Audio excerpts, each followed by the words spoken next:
Giants just crushed the Eagles. Are we going to see more upsets on Sunday and Monday?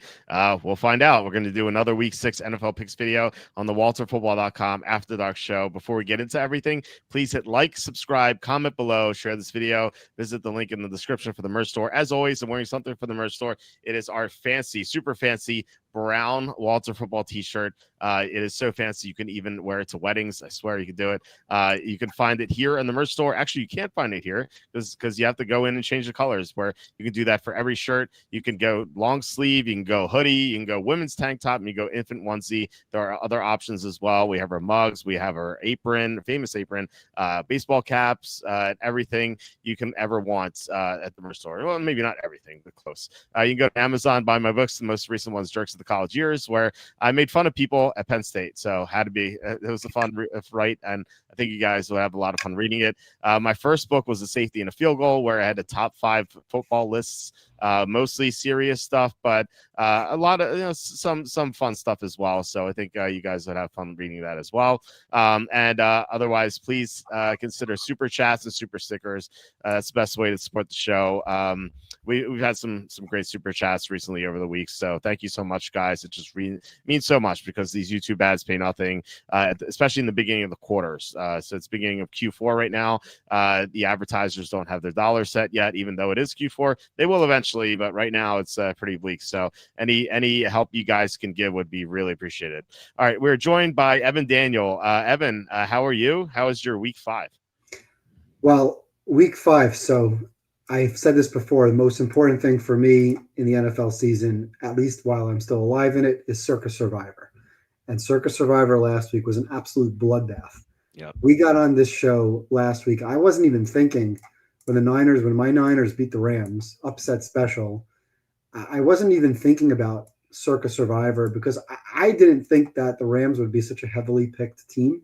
I was going through with some of my friends what our projections were, and I said 5%, 4 to 5%, which last week out of 12,000 people would have been about 400 to 500. We started the week last week with 12,404 out of 18,718. And on Saturday night, when they revealed the Survivor selections, it came out that the Rams were basically 30% selected. I think it was 28.5%, 29%, over 3,500 people.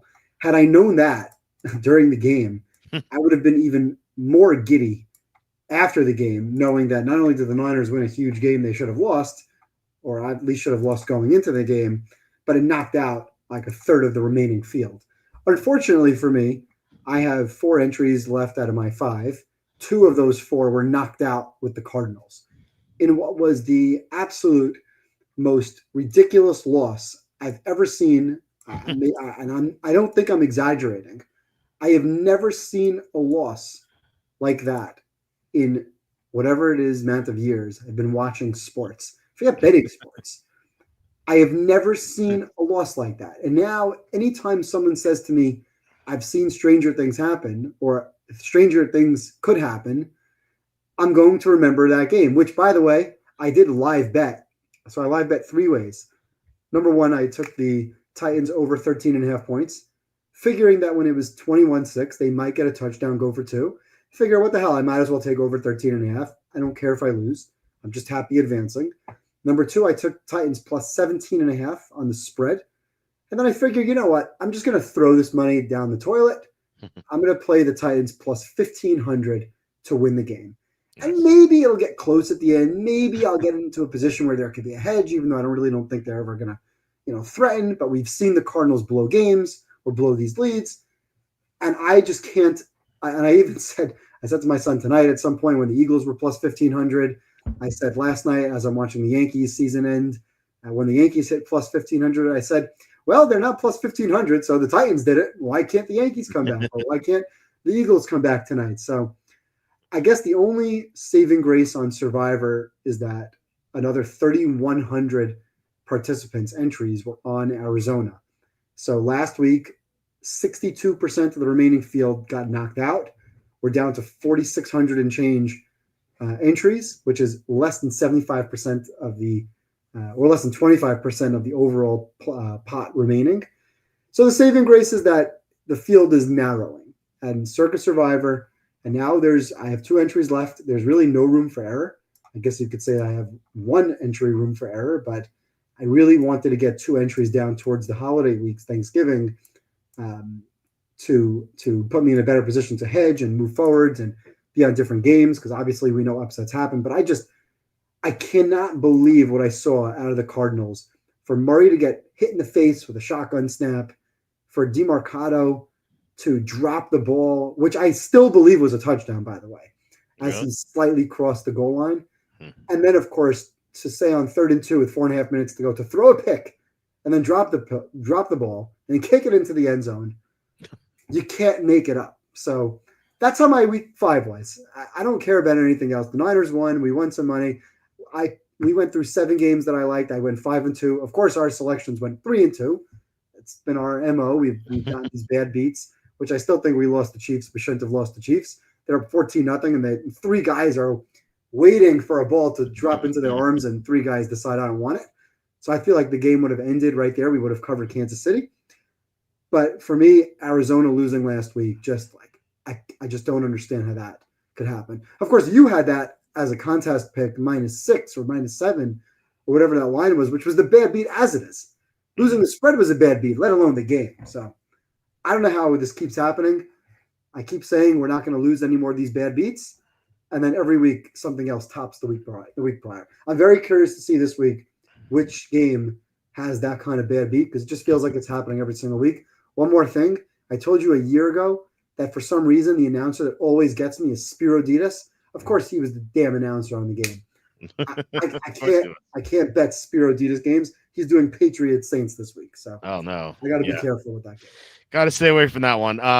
Yeah, when you said I haven't seen a beat this bad since, I was like, since 2 weeks ago when the Rams blew the lead against the Eagles, and then Jordan Davis blocked the field goal when the Rams are trying to win and they're still covering and returning for a touchdown. Like that was pretty bad. That we've had some horrible beats this year, just unbelievable. The safety in the Niners Cardinals game, that wasn't a safety, they called it a safety, and that covered the spread for the Cardinals. The Jaguars' decision not to kick a field goal on 4th and 5, and then allowing Jake Browning to drive the field, all while Liam Cohen's yelling at Trevor Lawrence on that final drive. I could go on and on these like awful beats. It's one a week, and you've been on like every single one. And of course, Yeah. now I just got burned on 2 out of my 5, or 2 out of my remaining 4, $18.7 million circa entries. I mean, I really feel bad. I mean, I kind of everybody who lost. The guys who lost in the Grandissimo, which is the $100,000 buy-in, Jeez. I think 20 out of the remaining 40 had Arizona, or maybe it was 15 out of 40. Wow. Something crazy. I mean, just imagine. I know my circa entries are expensive for me, but for someone who's putting $100,000 into a contest and losing on that game with only like 20 people remaining, that's rough. Now, I don't know how you sleep at night after that kind of loss. So credit to the people who lost that and didn't jump out the window. Yeah. Well, we've seen that money blown here before. So it's I don't understand. When I saw that 5 people didn't submit entries for week 5, I was like, how? Like I get like one person, like maybe they got incapacitated or something, like 5 people, and this happens every week. Like, what is going on there? The good news is Andy told me, I don't know, I mean, maybe I should have fact checked this, but I trust Andy. He said that the circa survivor entries are now worth about $4,000 each. So you're plus, right? Because you had 5 entries for 5,000 in total, and now your 2 entries are worth 8,000. Yeah, so, my 2 entries right now are worth $8,000, so I'm positive equity right now. For what it's worth, my entries started at I have 5, so I throw in the proxy fee. God bless Andy. Hopefully, he continues to be great for us. He has never missed a week. He has never forgotten to submit my picks. So hopefully I won't be one of the 1 or 2 that missed the entry because my proxy fell asleep at the wheel. So let's keep Andy awake and kicking there. But yeah, my entries now are worth 8,000 instead of 5,500. But really, the equity doesn't matter until like week 16, Christmas. The equity to me is irrelevant, right? I mean, we want to survive in advance. I will buy my way every single week. Like I will throw money away betting the plus 1500s. I'll Mhm. probably be on Green Bay this week in both of my entries, and I'll probably take a flyer just for fun on Cincinnati to win whatever those odds are, and not care if I lose. Just buy my way to the next round because every week you just never know. And I'll just roll it into the weekly pot. It's like, okay, but at least I'll know that I'll have some equity on Cincinnati just in case that game is maddeningly close. Yeah. Makes sense. Yeah. We'll get to that game and this one. How do you feel about Washington We'll Bears get revenge there. game? Yeah, that's the last game on the Yeah. slate. So that's it's gonna be a while. So yeah, I feel like we should just jump into this. Yep. Unless you have anything else to say, but Nope. maybe Eagles Giants. So if you feel like we could skip that one, that was truly pathetic. I don't think there's anything to talk about with the Eagles Giants. Yeah, The Giants dominated the game. It's another Thursday night football game that was terrible, and we don't know how many people had Eagles in Survivor. Hopefully, another 30% of the remaining pot. Although I don't think that'll be the case this week. But so, hopefully, someone posted. a couple hundred people get knocked out with that. So, unfortunately, Circa Yeah. does it smart. Their marketing is unbelievable. Everything they do there is unbelievable. And they have me tuning into VSiN, where Derek Stevens is on the radio at 9:30 Eastern Saturday night. And I'll be listening to see how many people had the Eagles tonight and just pray that it was some significant number. Yeah. Eagles really missing Becton. Yeah, I mean, look, they're missing Becton. They're also missing Landon Dickerson, who's out. Lane Johnson's been in and out of the lineup. Jalen Carter did not play today. Quinyon Mitchell got knocked out of the game. But the big factor is that the Eagles look like they didn't try hard in this game. Like they look like I was talking to Evan before the show, and I was like, Becton is on the Chargers, by the way. Yeah. He played for the Eagles. Oh, okay. Oh, yeah. Yeah, he played for the Eagles last year. Yeah. I was like, yeah, it looks like Jalen Hurts was playing in slow motion tonight. Like, did not even try to use his legs at all. Like, and he was just looked like he was going through the motions. Like, he looked like someone who broke up with his girlfriend. Yeah, I don't want to play. I don't want to play tonight. I don't know. Maybe he was sick or something, but that was really pathetic. It kind of reminded me of the Falcons losing to the Panthers. We'll talk more about the Eagles next week, I guess, but I've significantly downgraded the Eagles. I was on Denver last week. We talked about that as a potential contest pick. Yep. I think the Eagles are really just they don't look like they care. Their offense looks sluggish. Their defense looks slow. They're not a top team. I'm sorry, they're just not a top team. They got lucky against the Rams. They shouldn't be 4-2. They should be 3-3. They absolutely should not have won tonight. So if anyone says, oh, they should have won or this or that, no. The Giants killed them tonight. Giants dominated the game start to finish. The Eagles are they still a top 10 team? Maybe. They'll be in the playoffs. I think maybe there's value on Washington to win the division, although Washington has a tough schedule. The Eagles do as well. The Eagles are not a top team. They're just not a top team. So maybe they'll be a top team in 2 months from now, but today they're not a top team. Yeah. To be fair, they were not a top team at this time last year. They were 2-2 heading into their bye. They got blown up at Tampa. They lost to the Falcons at home. And then after their bye, they almost lost to the Browns at home. So they were not playing well this time last year. And then they caught fire in November and December, and they became the top team. So the season's very long. Things are going to change. But right now, I would not say that they're a top team either. Hurst missed the wide open Smith by 5 yards. Yeah, that was awful. He had Hurst heard out AJ Brown in the end zone for a touchdown, but then he threw it to the sideline, lazily threw it to the sideline and got picked. That was basically the end of the game. Cowboys win the division. We'll see. We'll see about that. We'll discuss that one. Okay, let's get to these games. We have another beautiful London game here. I love these international games. Just kidding. Broncos versus the Jets. This is a 7:30 a.m. Local start time for the Broncos. But the last time they played in London, they won. I believe they beat the Jaguars and they covered the spread. So maybe they could do it again. They're favored by 7 or 7.5. There's a 6.5 minus 125 at ESPN Bet. So I like the Broncos here. I keep saying that you bet the better team on Thursday night or internationally as long as they're focused. Now, the Eagles are not focused tonight, so they lost. And the thinking is that these inferior teams do not have enough time to make a game plan for the superior teams. Now, Denver's coming off a big win against the Eagles on the road. So I initially was like, okay, maybe they're not going to be focused here. But this is an international game. It's a big stage for them, a standalone game. And it's not like the Broncos play here every year. It's like the Jaguars play here every year. It's kind of like old hat for them. Jets played here last year. Broncos, they played, I think this is their second time in London since 2010.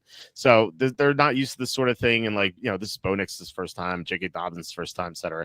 I think they're going to be fired up to play here. And then the Jets are just that performance last week was just atrocious. They just were a complete no-show, no effort for Aaron Glenn. I just they didn't have any heart against the Cowboys. I'm not convinced that they're going to have any more effort here overseas against the Broncos. So I'm going to be on Denver. Not like a huge play, like medium-sized play. What do you think about this game? Yeah, we're not going to bet this game. We're not going to pick this game as a contest pick. London, it's just not. We're international. Where's this game? London? Yeah, London. Yep. It's not going to be a card selection for us. To me, I look at the last week's games with both of these teams. The Jets look like they quit. So I question their mentality now going overseas on a business trip. I don't think the coaching staff has the locker room. I don't think the team is playing hard for one another. Obviously, they have no wins on the season. So for me, what kind of mentality does a team that has no wins take as they go international? On the flip side of that, Denver, great come from behind win, a team that's young, up and coming. Obviously not a great spot, like you said, off the win, but now for them, a business trip. What's their mentality? So for me, it's really the mentality of each team is kind of going in the opposite direction. So I can only look towards Denver. I want no part of the Jets. They did not show up last week. They were getting blown out to Dallas before halftime. They gave up over 7 yards per play. By the time they started putting their foot to the gas pedal, the game was a blowout. So I know they only lost by 15, but that game could have been 21, 24, 27. And what's the difference? I think they were down 23-3 at halftime. Yeah. So when you have that kind of performance and that kind of coaching staff, it just doesn't – it's not a team that I want to back when they look like they've quit. Now, Denver, their come from behind win against Philly, they held Philly 2 for 11 on third down, but that doesn't look so great now because Philly tonight was held to 1 for 9 on third down. So yeah. Am I impressed right now by playing well against Philly's boring, sluggish offense? No. But I expect Denver to play well. I expect Denver to come out playing hard. I have no desire to lay 7+ points, seven or more in an international spot, but I want no part of the Jets. So for me, it's Denver pass and easy pass given the international situation. If the Jets lose, let's say 52-3 or something crazy, does Aaron Glenn make it back? Yeah, I think Aaron Glenn makes it back. I think Aaron Glenn will keep his job for a couple of weeks. I don't think the Jets will fire him. I mean, they've been a clown show of a franchise for a while. I don't see them firing him off of this. Now, if they lose, I'll say this: if they lose to Denver, and then they lose at home to Carolina, and then they lose to Cincinnati, and they're 0-8 going into their bye, maybe. But what are they going to do? Hire who? Right? I just don't think the organization wants to be the front page of the paper and make a name for themselves by firing a coach. It's just going to make them look like even more of a clown show. So I don't think he'll get fired mid-season. I still think Mike McDaniels, I told you months ago that Mike McDaniels was going to be the first coach fired. I stand by that. I can't see him keeping a job much longer, especially after blowing the game last week again. Just to look on him. But I don't think Glenn is at risk now this early in the season. Yeah, I had to ask because there tend to be a lot of coaches fired after getting blown out in London or overseas. Just the thought popped in my head is a possibility, but I agree. I think they'll give him a little bit more time, but it was, the glaring lack of effort. It's just doesn't look good. Yeah, they just look like they quit. Yeah. You don't want any money on a team that looks like they've quit. Yeah, that one play, you remember it right before halftime when the Cowboys were trying to run out the clock and they ran for 66 yards on the play. Just wow, it's like this team is not trying at all. Yeah. It's just awful. All right, let's get to the 1:00 games. Browns at the Steelers. This game is Steelers -5.5. So awful spot here, traveling spot at least for the Browns. This is their third consecutive game away from home. They're flying back from London. And here they're going into Pittsburgh with no rest coming from the international stage. I will say though that teams that don't take a bye after London or any overseas trip, they're like about 500. This is not really an advantage. I think they set the lines to compensate for that, so that could be the reason why it's like about 500. The Steelers are not in a great spot either, so they're coming off a bye, but before that they had a win, and they're going into a Thursday night game against Cincinnati. Now Cincinnati's not a good team, but I think with Flacco there now, they could be on Pittsburgh's radar, at least more so than the Browns. I think the Steelers defense has been awful this year. They can't tackle. They can't stop the run. And I think that could be an issue against Quinshon Judkins, who just looks great. And Dylan Gabriel is not good at all, but he's at least not going to commit turnovers. Or at least we don't think so. He's just going to dink and dunk for the most part. And I think as long as he doesn't commit a turnover and the Browns can run with Judkins, they can kind of shorten the game clock and, make this kind of low scoring game. And it's not like the Steelers are going to do much against Cleveland's defense, especially with that offensive line. So I'm inclined to take Cleveland here at plus 5.5. I don't think I'm willing to bet this one. What do you like in this game? Yeah, so you mentioned the spot. Obviously, without the rest, or with a major rest advantage is something that is definitely baked into the line. The Vegas sportsbooks are no dummies. They understand that. Yeah. Tomlin, I usually don't like Tomlin off of a win, right? I've said that before numerous times. The Steelers are great off a loss. They're not great off of a win. But off a bye, I was trying to look back. Tomlin is now 14-4. The Steelers under Tomlin are 14-4 straight up off a bye. And they've won 8 games in a row. Last year, they beat the Redskins off their bye, who Redskins obviously turned out to be a pretty good team. Now, they didn't cover. They won that game, or maybe they did. I don't remember if they were dogs or not, but they won that game by 1. So they've won games off of their byes under Tomlin in recent history. So I kind of take those two factors. Like, I don't really want to bet against that trend, but also I don't want to lay points with Pittsburgh. You mentioned the matchup. Pittsburgh is the number 30 rushing team in the league. Cleveland's number 1 against the run. So Pittsburgh's not running the football in this game. Also, I look at weather, and this is something we'll have to talk about as we look at games somewhere in the Northeast, along the East Coast. There's going to be weather coming in over the weekend. Now, it's too early now to really look at weather, really until Sunday, when you see the wind factor in some of these stadiums. If there's a wind issue, wet fields, wind could lean more towards running the football. And if that's going to be the case, I don't want to lay points in what I think could be a 19-16 slugfest. So I'm inclined to take the Browns. But as far as betting the Browns, I watched Dylan Gabriel. Okay. Now, I know Judkins is small. First of all, he's been great. He looks explosive. He's breaking tackles. He looks awesome. But he's small. When he walked off the field with Dylan Gabriel, he was like towering over Gabriel. Gabriel is smaller than you and me. Okay. I don't want to bet on a quarterback who's 5'9", 5'10", in this league with TJ Watt on the other side. I understand Pittsburgh's defense has not played well, but they still have TJ Watt, and this is still going to be in Pittsburgh. And this guy's a one-trick pony. He's going to look and get that ball out quick. He's making one read.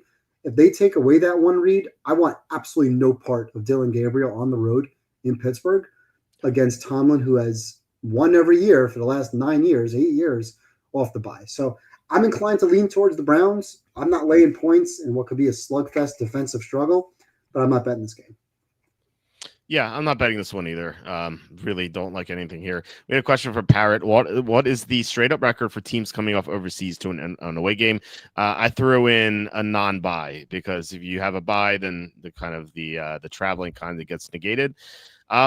It's only happened once. The Jaguars came up from a London game, no rest, and then went to the Jets. They were favored by 3 somehow, and they lost by 3. So, it's a 1-game sample size. Not going to be enough data points for us to look at anything that makes any sort of difference. Right. I get the rest advantage. It's probably meaningful. It's also probably baked into the line. I like the fact more that Tomlin wins every year off of the bye, but I don't like Tomlin generally off of a win. So those two factors kind of negate one another. And for me, it's really about the matchup here. I do not like Pittsburgh's run game against Cleveland's defense. I do not like Dylan Gabriel, even against what could be a bad defense, but has guys like Watt on the other side. To me, it's take the points and hold your nose because I'm not laying points with Pittsburgh in a defensive struggle. And Yeah. I'm not betting on Dylan Gabriel, who's smaller than me. So, not happening. Not betting the game. I don't want to tease the game. Not betting the game. Watch the game and move on. Well, yeah, okay, we're in agreement there. Next one is Cardinals and Colts.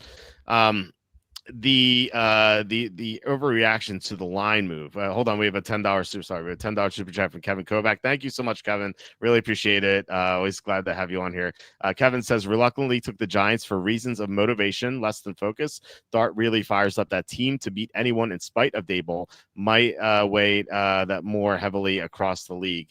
Yeah, look, the Giants have been fired up with Dart. It's kind of like an infectious thing. I talked about it on Friday with Tom, and I kind of mentioned like Tim Tebow. I'm not comparing Dart to Tebow, but like the energy that Tebow brought to his team, like Denver, when he initially got there that whole season, like they played with way more energy, and like it feels the same thing with Jackson Dart. But Jackson Dart, like, he looks like a real quarterback, so that might carry over past that rookie year. So you're totally right, and they lost to the Saints. They had 5 turnovers in the game. Like that was a disaster with the turnovers. Like so like a lot of fluky circumstances. So yeah, congrats, Kevin. That's awesome. And thank you for the $10 super chat. Just really appreciate it.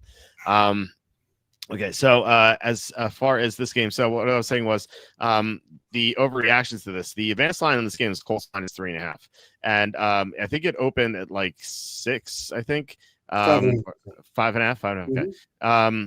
And I like initially was like, okay, I think I like Arizona here because Kyler Murray just seems like he's better when he's like freestyling and like not really like thinking too much and like making those comebacks like backdoor cover nonsense. Like he never beats these good teams, but he always seems like he covers against them.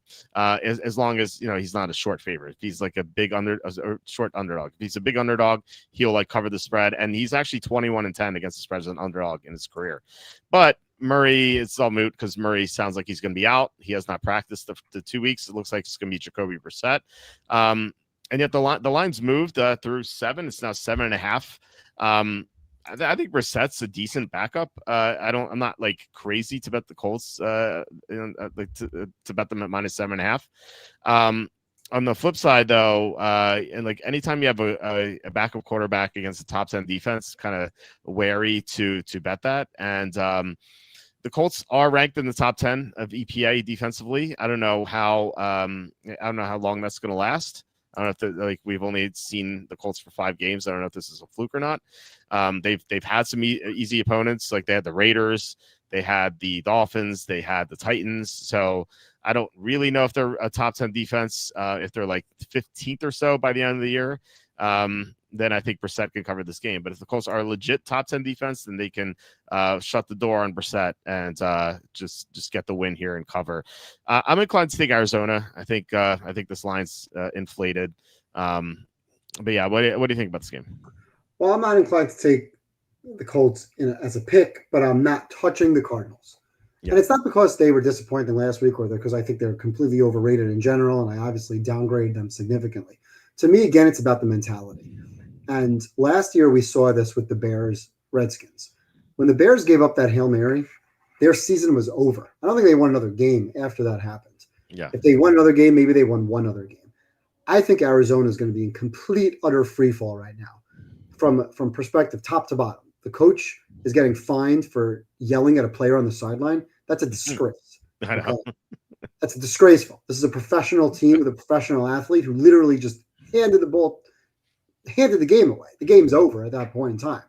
And it's not like this team is 1-5. I mean, they're still competing for a playoff spot. They're a mediocre team that is right now playing well below their potential. But I think that loss, and the 3 losses, they've lost by a field goal at the gun 3 games in a row. And some of those games are divisional games. They lost the Seattle and the Niner games, 2 divisional games. So they're now way behind the 8 ball, and I think they're going to fall apart. Now, if Kyler is hurt, if he's not playing, I do not agree with you about Brissett. I don't think he's any good at all. I don't see how he comes in here and shows really any sort of competency. And if Kyler plays with a foot injury, that takes away the only thing he does well, which is move around in the pocket and make plays with his legs. So if he has to stand in the pocket and he needs a statue, or if he's slower, or if he's slowed by by the foot injury or unwilling to run. Because we've seen in the past when Kyler gets hurt late in the season, this team falls off a cliff. When he's unwilling to move around and use his strengths, he's not any good. He's a below average quarterback. Once again, hate to make fun of small people. He's too small to play quarterback in the NFL.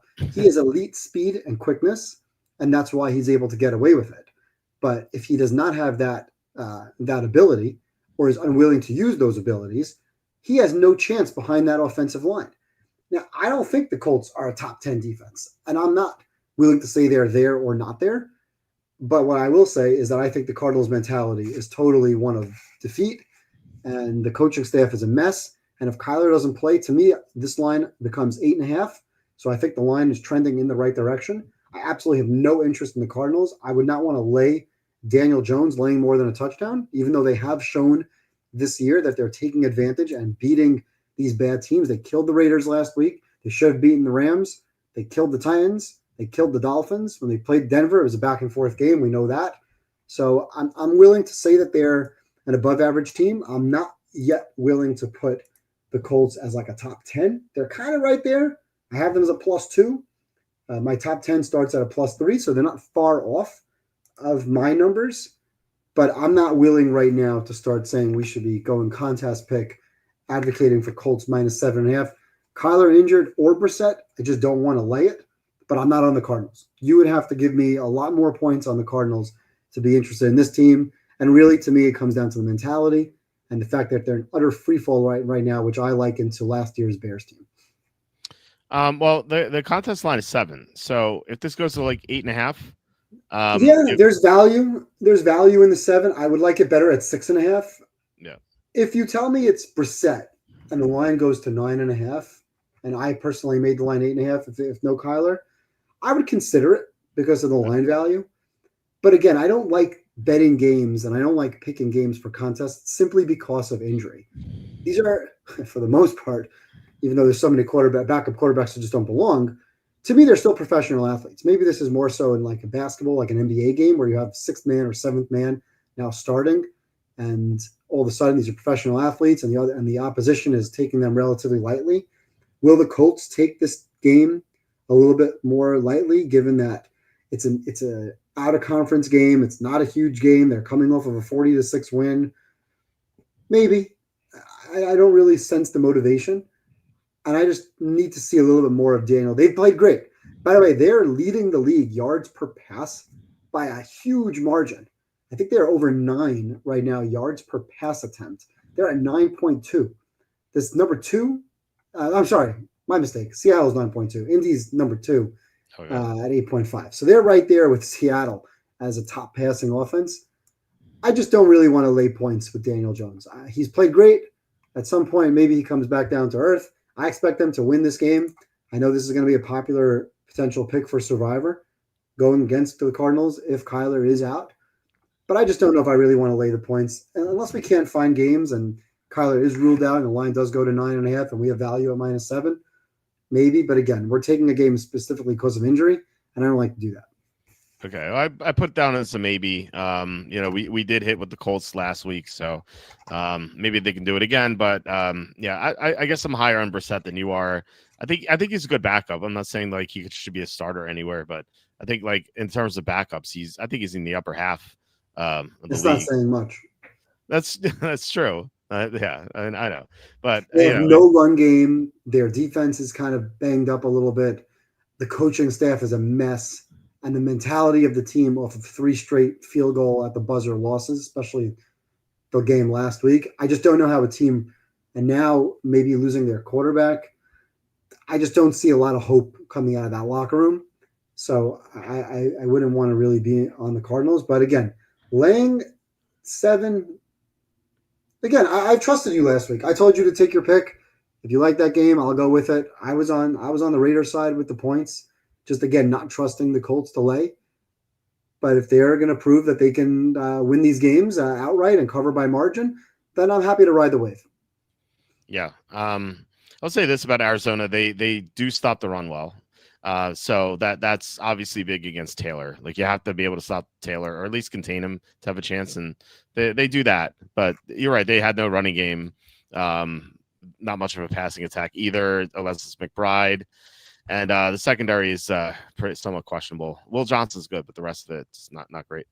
By the way, you said Arizona. I mean, I can't really take Arizona statistics super, I really kind of take them with a grain of salt. They've played New Orleans, Carolina, Tennessee, and Mac Jones in 4 of their 5 games. And they played a Thursday night game where weird things happen, and I generally throw them out. So in their 5 games, nothing that they were going to do is going to impress me against that level of competition, right? 3 of the bottom teams in the league, plus Mac Jones, who was okay last week, give him credit, but he wasn't okay in the Arizona game. He was awful in that Arizona game. And then a Thursday night game against Seattle where they blew the game. So, and they've blown big leads 3 times. So to me, nothing Arizona is going to do is going to be impressive to me to say they're in the top half of the league defending the run. I don't, again, I'm making cases to agree with you for Indy. Mm-hmm. Just, I don't like laying 7, right? But I'm not touching Arizona. Well, did you say you like? I think you said you like the Cardinals getting the points. Why are we talking about? You said you put the Colts down as a maybe. I'm confused.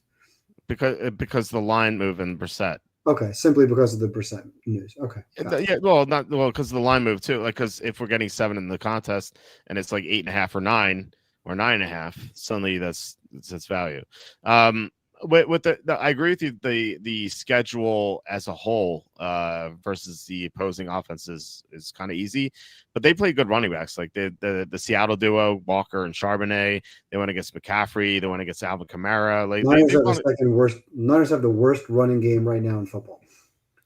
Maybe it's because they played Arizona. Just kidding. Okay. All right. Cassandra says Walt on a scale of 1 to Shador.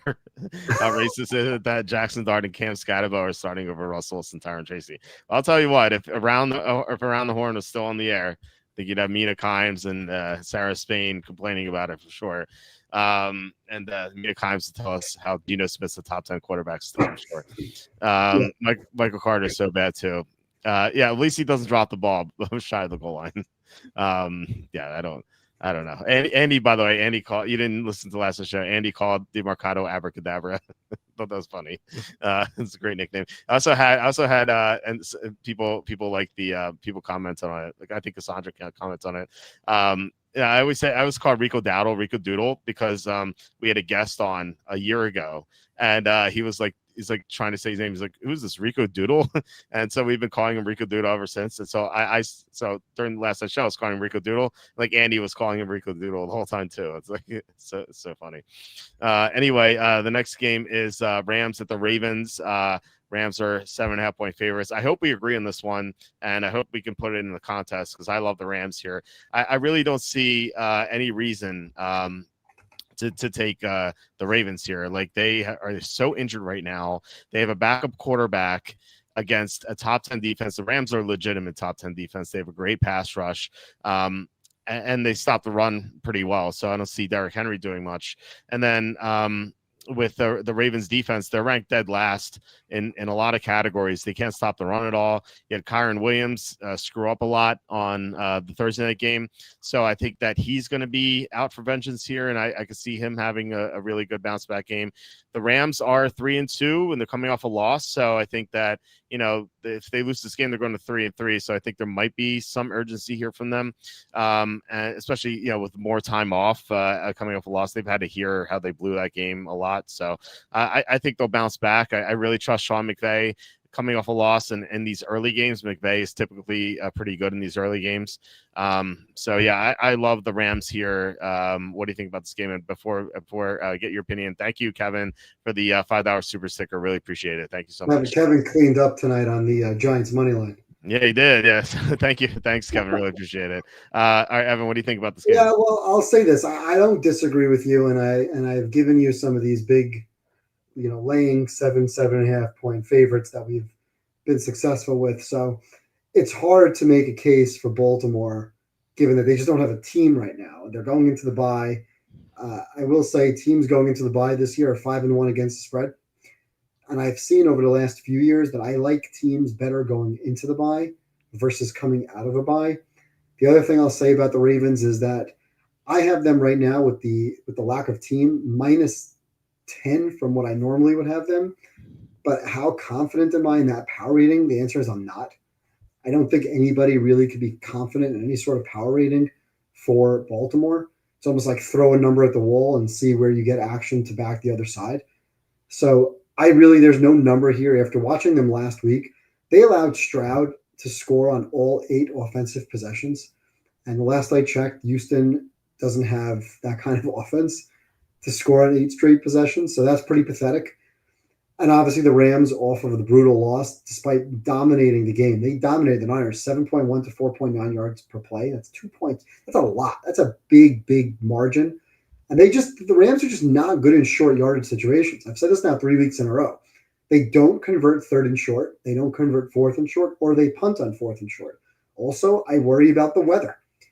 Again, the Northeast, expecting a nor'easter coming through. Where does that affect? Does that affect Baltimore? Does it affect Cincinnati? Does it or Pittsburgh?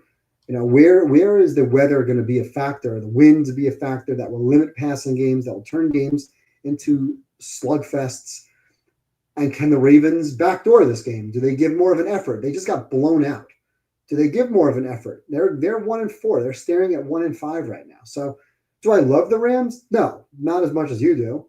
But I can't dispute the handicap to basically go against a team that's missing pretty much half of their starters, including obviously Lamar, which makes a huge difference. So, I really can't make that much of a case for the Ravens, other than what I just said: the weather, the fact that the Rams don't convert third and short, they don't step on opponents' throats, they're not running up scores, and maybe the Ravens show some sort of desperation. But I can't. There's not enough points that you can give me after watching them lose 42 to Houston. Mhm. There's not enough points that you can give me to be on Baltimore's side. But I definitely don't love the Rams. I mean, it's not a team I'm rushing to bet. I did consider the Rams as a survivor pick, but for the reasons I mentioned, I don't really want to be on the Rams this week, even survivor. So I don't like picking teams because of injury. And to me, if you're laying 7.5 here in what could be a really bad weather situation, you're really just saying, hey, the Ravens have no team and they're not competing. So that's where I stand on this game. But if you love the Rams, I would go along with it. Okay. Yeah. I mean, the Rams are going to be my card. I'm going to bet the alt line at minus 20.5. So I will, I'll put them down as a maybe right now. And then we'll circle back at the end to see what we have. Smitty asking start 2 DK, Jennings, and Bourne. Well, I mean, Jennings is hurt right now, but he was limited today at least. But right now I'll go DK and Bourne. Unless, I mean, you're the Niner fan. What do you think? Like, is Jennings worth starting this week? No. You go Bourne then? I would definitely go Bourne over Jennings because Mac Jones has a connection with Bourne, with dating back to their New England days, and Jennings has been in and out of the lineup. I don't see a connection there. Mac Jones hasn't practiced, so there's no chemistry between Mac Jones and Jennings whatsoever. I would definitely go Bourne over Jennings. I wouldn't go Jennings. I wouldn't even consider Jennings. Okay. All right, fair enough. Okay, so next game is Seahawks at the Jaguars. This line is it's like all over the place. There's some books have Jaguars -1, some books have Seahawks -1. Notably Caesars -1 for Seahawks, BetMGM -1 for the Jaguars. I do see that. I couldn't really figure this game out. I'm not like in love with either team. I think you could poke holes into both these teams. I don't trust Seattle's offensive line, despite what we saw last week from Darnold. I don't really trust Sam Darnold. And then for the Jaguars, Trevor Lawrence, despite being 4-1, has had some really shaky games. He could have thrown more games away than he did the one game against Cincinnati. And I'm still not a big Liam Cohen believer. Like, he hasn't figured out Travis Hunter yet. Does not really know what to do with that. He makes mistakes. Like, he yells at his quarterback, like, as the quarterback's rushing. Like, I don't know. He's like a hothead. So, I don't know. I mean, the Jaguars coming off a big win against the Chiefs in a short week. Seems like that would be a bad situation. So I'm inclined to take Seattle. This is an early start time for Seattle, which so far is a good thing for Mike McDonald. He's 3-0 in these situations, not a sample size at all to go anything off of, but at least he's not 0-3. I'm inclined to take Seattle here. What do you think? This is a fascinating game. So I have a little bit of an opinion on this game. So first, I'm looking at obviously the spot. You mentioned a better spot for Seattle coming off a loss, with Jacksonville on a short week coming off of the win. I mentioned last week about Jacksonville been very, very opportunistic, and that's one of the reasons why I like Kansas City. Jacksonville's been very opportunistic, creating turnovers. I didn't think that was going to continue. There was one obviously major turnover, a 99-yard pick six, which completely changes that game. So I was dead wrong in the handicap there, figuring that Kansas City would win the turnover battle. Instead, they dropped the pick on the other side. They couldn't get to Lawrence when he was down. So great win for Jacksonville. Seattle off a tough loss. I mean, I mentioned before about the offense. Seattle number one passing, 9.2 yards per pass attempt. That is outrageous for Sam Darnold in a new offense to be there. Maybe it's a product of the opponents. Maybe he's playing really well like he did last year. So that's some. Maybe it's not Kevin O'Connell and JJ McCarthy. Maybe it's the Sam Darnold reincarnation. So no, but they were really great last week until the final drive. And that's kind of what I expect from Sam Darnold. When game's on the line, I don't trust him. He's going to throw that pick. And I know it was kind of fluky. It hit off somebody's head, bounce in the air, turnover, game over. And their defense wasn't great last week. I've been steadily increasing my Seattle power rating pretty much every single week. So I now finally have Seattle as an above average team. I have them slightly better than Jacksonville, but only by a point. So I think the line's correct. But when it comes down to it, even though Kansas City kind of gave away the game, and they did, right? They gave away that game. They did what they needed to do. They drove the field. They're down by 3. They got the touchdown. They scored too fast, which is un-Mahomes-like. And obviously earlier in the game, I mentioned the pick six on the goal line.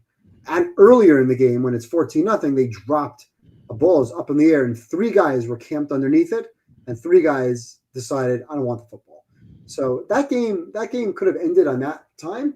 But give credit to Lawrence, who looked like he was engaged. If you look at his body language in that game and you compare it to Jalen Hurts tonight, one quarterback looks like he's completely disinterested, doesn't want to play football, doesn't want to run, not using his strength, his legs, unable to throw the ball with velocity down the field. He's kind of airmailing the ball towards the sidelines. Lawrence is the opposite. Now, he's missed some guys. They've had a case of the drops pretty much all season. He fires the ball a little high sometimes, but when he had to make plays late in the game, he made plays. He also used his legs. He also, after the game, talked about how he wants to use his legs more. He's quick, he's fast, he can get out of the pocket. He's kind of a better version right now of what Jackson Dart showed tonight, which was some, real potential. If these guys, if these big, strong, you look at like a Justin Herbert, can get out of the pocket and use their legs and pick up 10, 15 yards downfield, I think you'll see a similar game script against Seattle. And I trust Lawrence more to make those plays at the end of the game. And despite the fact that I have Seattle as a slightly better team, I don't trust Seattle. I think they're slightly overrated, including by me. I expect them to come back down to earth a little bit here. And I'm going to give credit to Jacksonville for pulling off a game last week when they really shouldn't have, but they did. So I like Lawrence over Darnold, and therefore I highlighted Jacksonville as a potential pick. Okay, interesting. Yeah, I didn't have a strong conviction on this one, so this certainly sounds like you have a stronger opinion here. So I'll put it in the maybe pile. This was one of the 6 or 7 games that I highlighted 7 games, and this was one of them. Okay, I will put the Jacksonville pick them in the maybe pile. All right, let's get to the next one. Cowboys at Panthers. I don't understand how the Cowboys won last week. They had 4 offensive linemen missing. Like the only guy they had as the starter, Terrence Steele, is not good. Like I was like, okay, the entire starting offensive line is out pretty much. And the Jets of Quinn Williams and Will McDonald and stuff. I thought that they could get to Dak Prescott, and they were just I don't even no words for how bad they were. But the Cowboys have another easy opponent here. They're the Panthers. Now the Panthers beat the Dolphins, but the Dolphins are awful. And then whenever you have an abysmal team coming off a win, it's usually good strategy to look the other way. The Cowboys are getting Tyler Smith back, their best offensive lineman. So they're not going to be as stricken as they were last week. Now, CeeDee Lamb's still out, Cavante Turpin's still out, but Ryan Flournoy looked pretty good as the replacement for those guys. So they'll have that. They have a great matchup against Carolina's awful run defense, and Javonte Williams is looking good so far this year. I keep thinking it's like we're going to see the Cinderella as a carriage turned to a pumpkin with Javonte Williams, but it hasn't happened yet. I mean, he keeps outperforming my expectations, so I have no reason to believe that he's going to regress here. And when the line was 3.5, I didn't really have any interest in Dallas. Just an ugly number, 3.5, but it's 3 now. Now I realize it's probably sharp money moving the line down, which just kind of makes me hesitant here. But I do believe Dallas is the better team. We get to fade a horrible team coming off a win. And yeah, I trust Dallas more. Dallas destroyed the Panthers last year, back when the Panthers were looking good, quote unquote, with those close calls against the Eagles and Chiefs. And Dallas didn't have Dak Prescott in the game, although they did have Parsons, to be fair. But still, I like Dallas here. I'm leaning toward them. I might bet the game for a couple units, but it's not going to be one of my topics. What do you think? What are you seeing on the offensive line for Dallas? Tyler Smith was limited twice so far, so he's their best lineman. So he's going to be back. I actually didn't check Guyton. Let me see Guyton here. So Guyton was limited as well. It's a concussion for him, so we don't know if he's going to play. Although, like Guyton, Guyton was full on Thursday, so good chance that he comes back. So it looks like they're going to be down only 2 linemen instead of 4. Yeah, so at 3.5, I liked Carolina in this game. At 3, I kind of think Dallas wins by 3. Mm-hmm. So I don't like the spot. Carolina off of a good win. We saw the last time they were off a win, they got roasted the following week. Yeah. Dallas didn't really play a game last week because the Jets quit midway through. Dallas is still the number 30 yards per play defense in the league, and they're the worst defense in the league against the pass. Now, do they improve as time goes on? Maybe. We've seen them give up major yards to Chicago, to Green Bay. Now, these are better offenses. Presumably, Chicago's got a better offense. And, of course, a lot of the yards last week came in garbage time. Carolina's 2-0 at home, straight up and against the spread, obviously. I made the line 2.5, 3. Obviously, give or take the offensive line. So I think the line is spot on. Here's the thing, though. And I know it was the Dolphins' defense. The Panthers' run game last week was awesome. They rushed for over 200. Dowdle, or Doodle, as you like to call him, rushed for 206 yards, 9 yards per carry. Again, it was against Miami's defense. But if that team's kind of found something in the run game, and Teteroya McMillan was pretty good, has been pretty good. And I don't like Bryce Young. I'm one of the bigger Bryce Young haters out there. We know that. Another smallish quarterback who doesn't belong in the league. But if they're at home and they can make this game interesting with their run game, I don't have any interest in laying Dallas on the road. Now, maybe last week I just enjoyed that game so much because of Eric Collins. And if anyone hadn't watched this game or heard the clips of Eric Collins, the play-by-play announcer for the Charlotte Hornets. He was crazy. He was awesome. Yeah. He was so much fun. I thought it was Gus Johnson. First of all, so I have 7 games on the wall, right? Now, one of the TVs is really just a computer screen, so there's no volume. So I can hover my volume around 6 different games out of 7. I was gravitating towards having the volume on this Eric Collins. And then when I rewatched the game, it's very entertaining. First of all, in the beginning of the game, the first drive, like he was praising Darren Waller, who had a great first quarter. I think he had like 4 catches. He had a touchdown. He was praising Waller. It was like every time a ball would go to Waller, it's like, who else? Waller. But then as Carolina's coming back, he was outwardly rooting for Carolina. It was amazing. To the tune of every time Dowdle broke loose, he lost his mind yelling Dowdle, which was great. There was one sequence early in the fourth quarter where Miami had a 3rd and 13, and he started his announcing of that play by yelling, Miami 3rd and 13, good luck. He yelled out loud, 3rd and 13, Miami, good luck. And of course, he threw the ball away. Maybe it was a short pass that got tackled right away. So it was like a really, really entertaining Carolina comeback just because of this Eric Collins announcing. But I like Carolina at home to be able to run the football. And if they can move the ball, if they're down 10 or down 14 and make this game interesting, then I wouldn't want to be laying points on the road. At 3.5, I really was more towards Carolina. At 3, I just think Dallas is going by 3. So to me, I don't want to lay 3 on the road when I think it's going to be a field goal game. I don't have a strong opinion of it. I could certainly see Dallas, who's been playing better, especially offensively, blow them out. If you told me this game is 34-17 or 28-10, and then Carolina makes a little bit of a comeback and it finishes 31-27, I could see that. So I don't really like the game. I definitely wouldn't put this on the card. But this could be a making of a really fun game. I like the over. I like the over in this game a lot, unless, again, weather. So I wouldn't bet it now, but I would wait to see what kind of weather situation you get. And this line is 49.5. So if there's no weather here, I would look towards team total overs throughout the game. I think there could be great betting opportunities to do live lines, especially if somebody's down big, especially if Carolina's down big, because then they're throwing the ball and they're trying to run. And Dallas is not going to sit on the ball; they're going to keep throwing the ball as well. Neither of these teams defend well, so I like the over in the game. I wouldn't take a play on the spread unless I got 3.5. Okay, fair enough. Hopefully we got Eric Collins again. He's not on the call. Yeah, it's somebody else on this game. That's a shame. Yeah, it's too bad.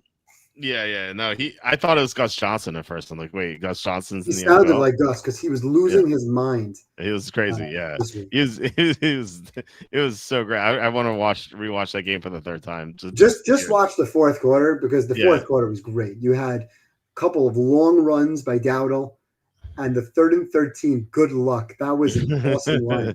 This guy is outwardly rooting for Carolina in the game. Yeah, he's the Hornets announcer. The Hornets announcer. I have the NBA League Pass. I don't watch as much NBA anymore during the regular season, but I've listened a few times to Hornets play-by-play. I never realized who it was. And he is a fun announcer. He's really a fun announcer. Yeah, that's cool. Hopefully he gets to do more games. Okay. Yeah, we'll be looking out for it. That's for sure. Yeah. This week, actually, you get Greg Olson on that game. So that's okay. Greg Olson. Greg Olson's one of the best. Yeah. Well, maybe he'll pick up something from Collins because he's a Panther. It'd be funny if he does the same thing. All right. Chargers at Dolphins. Chargers two losses in a row. If they lose this one, they kind of delete everything they did in the first 3 weeks of the season because they fall back to 500. So I feel like they're kind of backs against the wall here almost. I going into this game or this week, I thought that I firmly believe that we'd see Jim Harbaugh try to do something to fix the issue. And he's at least benching the center, Bradley Bozeman, in favor of Andre James, which I think is a good move. Andre James, he's had his ups and downs with the Raiders, but I never thought Bozeman was very good. So at least it sounds like they're making an upgrade at center. But the good news for the Chargers is that they're playing the Dolphins, who don't get to the quarterback at all. They have one of the worst pass rushes in the NFL, which kind of doesn't make sense to me because they have Bradley Chubb and Chop Robinson. I thought they'd be better, but they don't get to the quarterback. Their pressure number is very low. So I think that the Chargers should be able to protect Herbert a little bit better than they have in the past couple of weeks. And that means Herbert can dissect this horrible secondary. We just saw Miami's run defense give up 200 plus to Doodle. The Chargers lost Hampton, but I feel like Vidal and Haskins, the Chargers could find something with one of them at least. And then you have Tua's dealing with an injury. Hill is out. Waller is banged up as well, although I think he's going to play. So this Miami team, like they're hurt on offense. They suck on defense. Their coach is a mess. The Chargers lost 2 in a row, so almost a must win here. And as a bonus, it's an early start time, and Jim Harbaugh's 10-2 against the spread in these games, so get that too. I like the Chargers a lot here. I think the line shift is something to look at as well. We get some nice value. It was -5.5 on the look ahead, so it's gone down a little bit. So what is in the contest? It's 4. Yeah, it's 4. So 4 is not a major key number, but it's a minor key number, so at least we get that. So I love the Chargers. One of my top picks this week. What do you think? Yeah, I would agree with that, and I would say this is one of my top 5 picks as well. To me, it comes down to 2 main factors. Number one, Chargers off the loss and focused, right? So obviously they have issues on the offensive line, but I think the focus factor for them will come into play. A well-coached team. I think this is a top 10 team. This team has shown that they're not a 500 team, so I think this is a big game for them. And number 2, Miami has absolutely no run defense whatsoever. And we saw that last week with Dowdle. We saw it We saw it in the game one against Indy, who ran all over them. Miami, to me, is one of the worst teams in the league. We'll continue to bet against Miami and fade Miami week in, week out until they don't have a coach, until they bench the quarterback. To me, this is one of the worst teams in the league, and we got a chance now to go against them. I get it. It's a road game. I think the spread is correct. I wouldn't necessarily change this line. To me, this is not like a -6. But so while the line might be mathematically correct, I think we have a huge advantage taking a team that's in desperate need of a win against a team that won't be able to defend what they like to do. Now, Trey Pipkins had himself a nightmare of a game. When I watched that game again, it was like every single play, holding, number 79 offense, full start, number 79 offense. He had an offsides. He was lined up like in the backfield in one situation because he can't protect, so he's trying to give himself a head start. He was awful. I know Becton was in and out of the lineup. Obviously, they're missing all big time. But even though Herbert's really under siege, I think he took 5 sacks last week, the Redskins are a much, much better defense. Von Miller was in the backfield on every single play, creating havoc. I don't see the same level of defensive competency from Miami, and I certainly don't think their offense is any good. I think Waller could be neutralized by a Derwin James type. Derwin James always great against other teams' tight ends. Yeah. And I don't really see anything out of Waddle. I mean, 2 of his passes are sailing. He's sailing the ball high. He throws the ball quick on the first down. He, like Gabriel, like Penix, maybe I'm just biased against these lefty quarterbacks. I grew up as a big Steve Young fan, but these lefty smallish quarterbacks like Gabriel, like Penix, like Tua, they're a one-trick, one-read pony. If it's there, they get it out in 2 seconds. If it's not there, that play is dead in the water. I don't think this game is going to be close. I think the Chargers are going to keep their foot on the gas like they did in week 1. I think this game is going to be, I don't want to call it a blowout, like a 21-point blowout, but I have them winning this game by multiple scores, and I'm very comfortable laying the 4, even though it's on the road. Yeah, this was in consideration for me for my pick of the month. I'll say this before, like it was even before the Tua stuff. This was a 5-unit play, but then I saw Tua's banged up, and he has like 2 injuries right now. What is Zach Wilson might be a better quarterback though. That's maybe, but either way, it's not going to be good. It's not going to be pretty. What is Tua's hip and left thumb? Anytime I see quarterback, he'll play hurt. Sure. Anytime I see quarterback and thumb injury, that's like it's kiss of death, I think. I like I said, I love the Chargers before the Tua stuff. Now I'm seeing Tua's banged up. Seems even better to me now. So this will be another game where if he's facing pressure, Herbert will get some yardage running. Again, I don't like playing these before the game. I've texted you a number of times over the last few weeks. I think we've done very, very well playing some of these live quarterback rushing yards. I texted you earlier tonight about Jackson Dart. Obviously, the one big one that we lost earlier in the year was Lamar, who got hurt like minutes after we bet it. But for the most part, these are things to watch out for. Now, I wouldn't necessarily like this if Chargers have a huge lead, but if this game is close, if this game is tied, or dare I say they're behind, I love the Herbert rushing yards. Again, because he's going to face pressure. Even if it's just Chubb and Phillips pressuring him, his line has been deceiving him. His line has been bad, but Herbert can step up and make plays. Yeah. I like Hampton. I really like what I've seen out of Hamptons and Judkins and Bill Krosky-Merritt. These look like some really nice young running backs with explosiveness and power, speed. Hamptons look really, really good.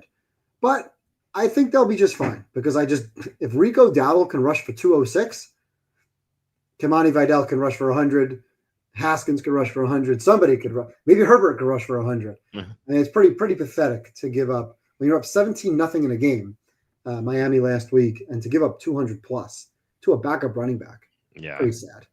I think this is dead man walking, and I still go back to my favorite bet of the year, Miami under 8.5 wins. That's I just great. Don't see how anybody could have liked the other side.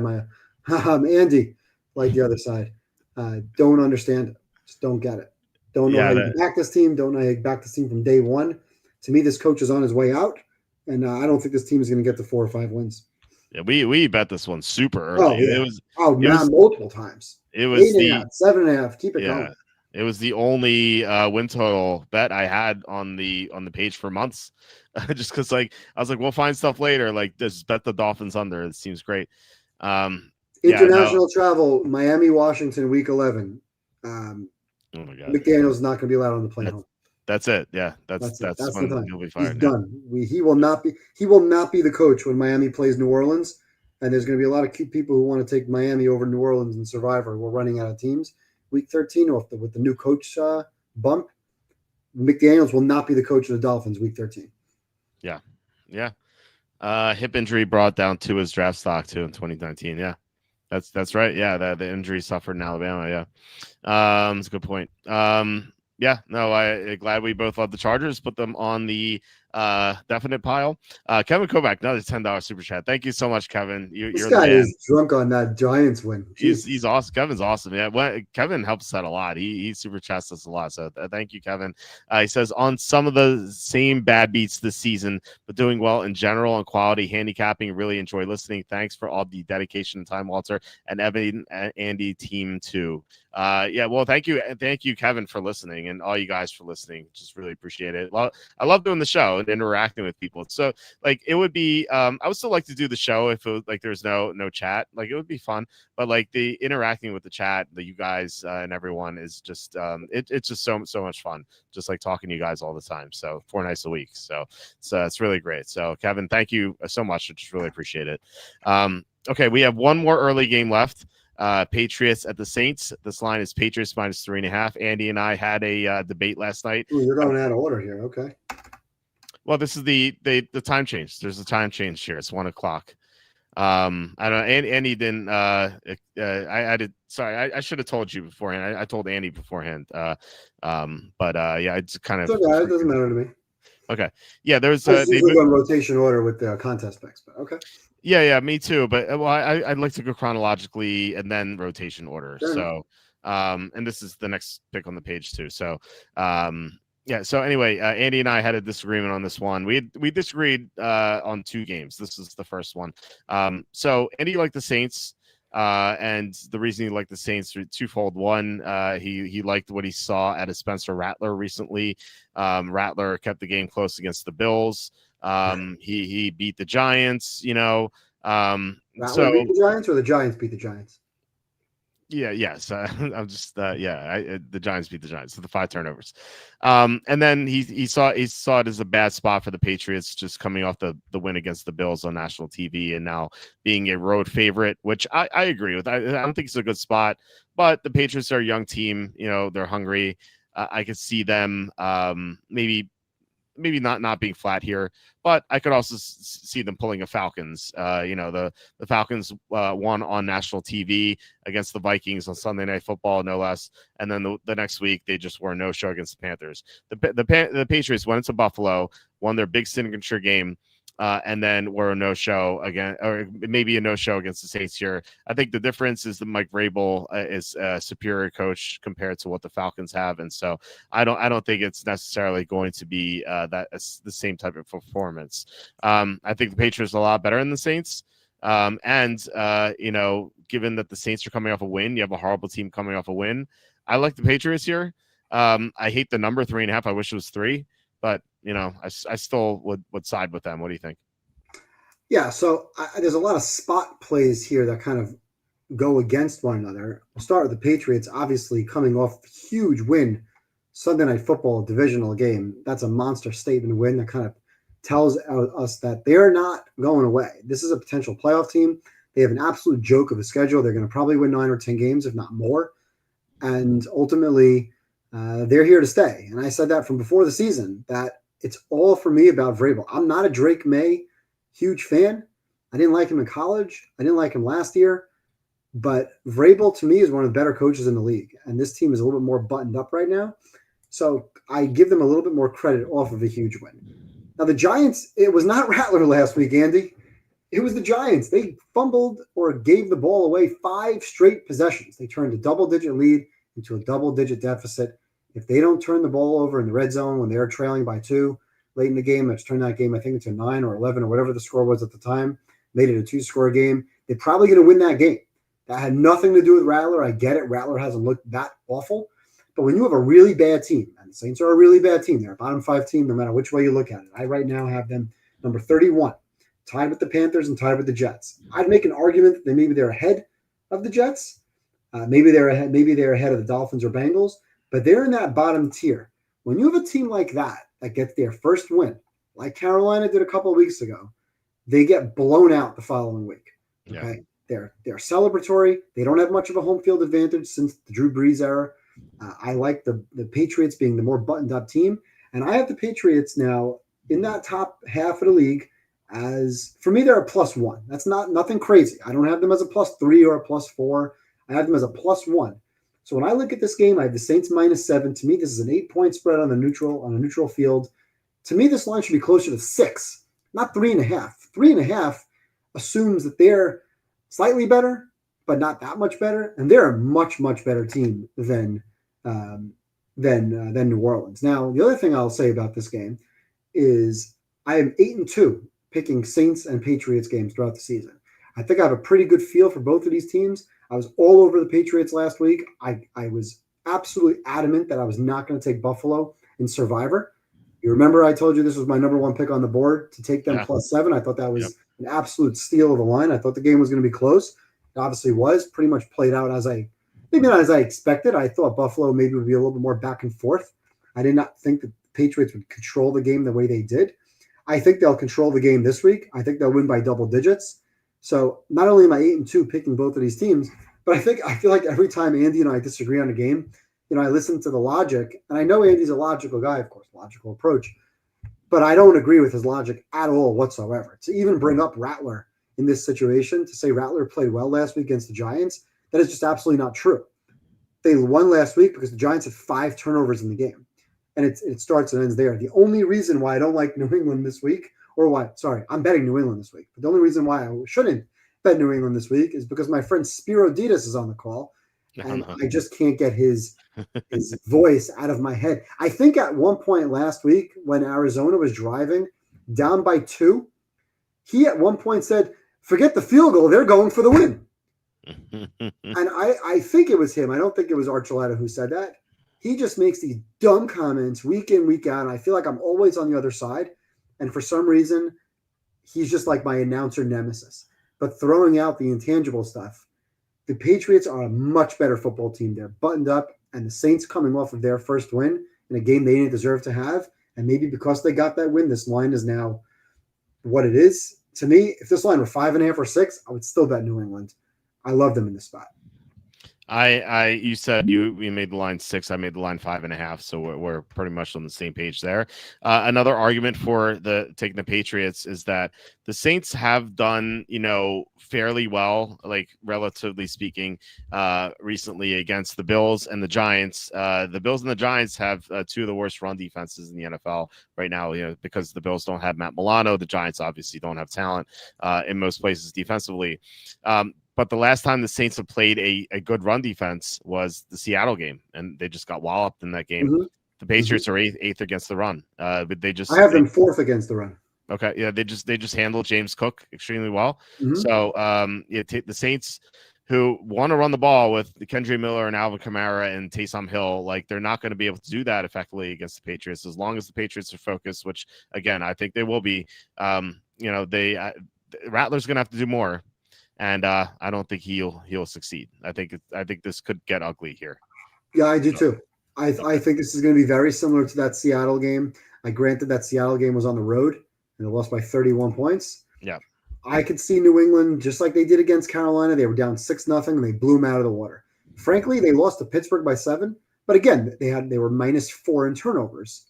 So in that game, they threw a pick on the 2-yard line. They fumbled at the goal line. They should have won that game. That was the game, by the way, that told me that they're a good team. I know they lost that game. They were 1-2 at the time, and I had them against Carolina, and they killed them. And I think this team is better than what they've shown. Obviously, they've shown very well last week against Buffalo. Yes, absolutely, the spot is rough for them coming off of that win. It's tough to come back into the office and really get super motivated for a trip to New Orleans after you just beat Buffalo. On the road on Sunday Night Football in primetime. So now you're going back-to-back road to New Orleans. Like, all right, we're probably going to win that game. But New England right now, when they play New Orleans, they play Tennessee. These are all road games. So it's back-to-back on the road. And then, of course, they play Cleveland. So they have a lot of wins coming up. This is the right time maybe to take the New England over win total. I really like the coaching staff here, and I think that's going to be the impetus for them to stay buttoned up, to stay disciplined, and to beat these bad teams, to beat the teams they should beat.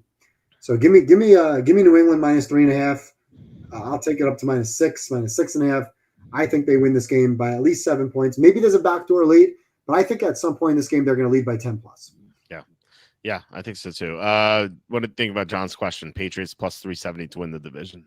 Hardest team left is this. I don't like the value because Buffalo's schedule is also a joke. Yeah. I again +3. You would have got me a little bit more last week when that line was more like plus 750. But I don't like it so much at 400. Mm-hmm. I would rather just play them straight week in, week out. If you like the Patriots, play their team, they play their wins over. Yeah. That is a good point. My turnover as bad as the Steelers on the road. I don't like that Ramondre Stevenson continues to get so many carries. Every time that guy touches the ball, I get nervous. Yeah, Andy and I agreed with it. Yeah, go ahead. Unfortunately, with Gibson getting hurt, you might get a little bit more Henderson, who's, to me, a much better player. And if he gets more touches and more usage, I think they'll be better off. That's something Andy and I agreed on was the Stevenson runs. I don't know.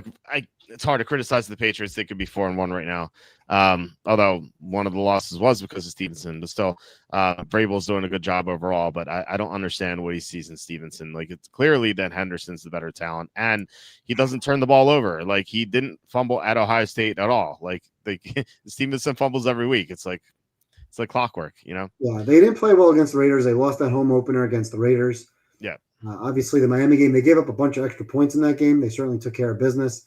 But let's just pretend that this team was 4-1 and the Saints were 0-5. Mm-hmm. What's the line? The line's not 3.5. No, certainly not. You're getting two points of free value here. This line should be 6. And they're going to win this game by 7 or more.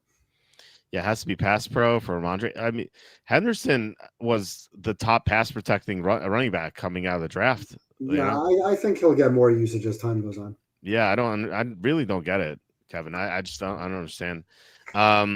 Scott asking, how are the Steelers and Ravens same odds to win the AFC North when Steelers are up 3 games? I first of all, we said last week take Pittsburgh to win the division plus 185. So if you listen, great. If you didn't, now they're still plus 15.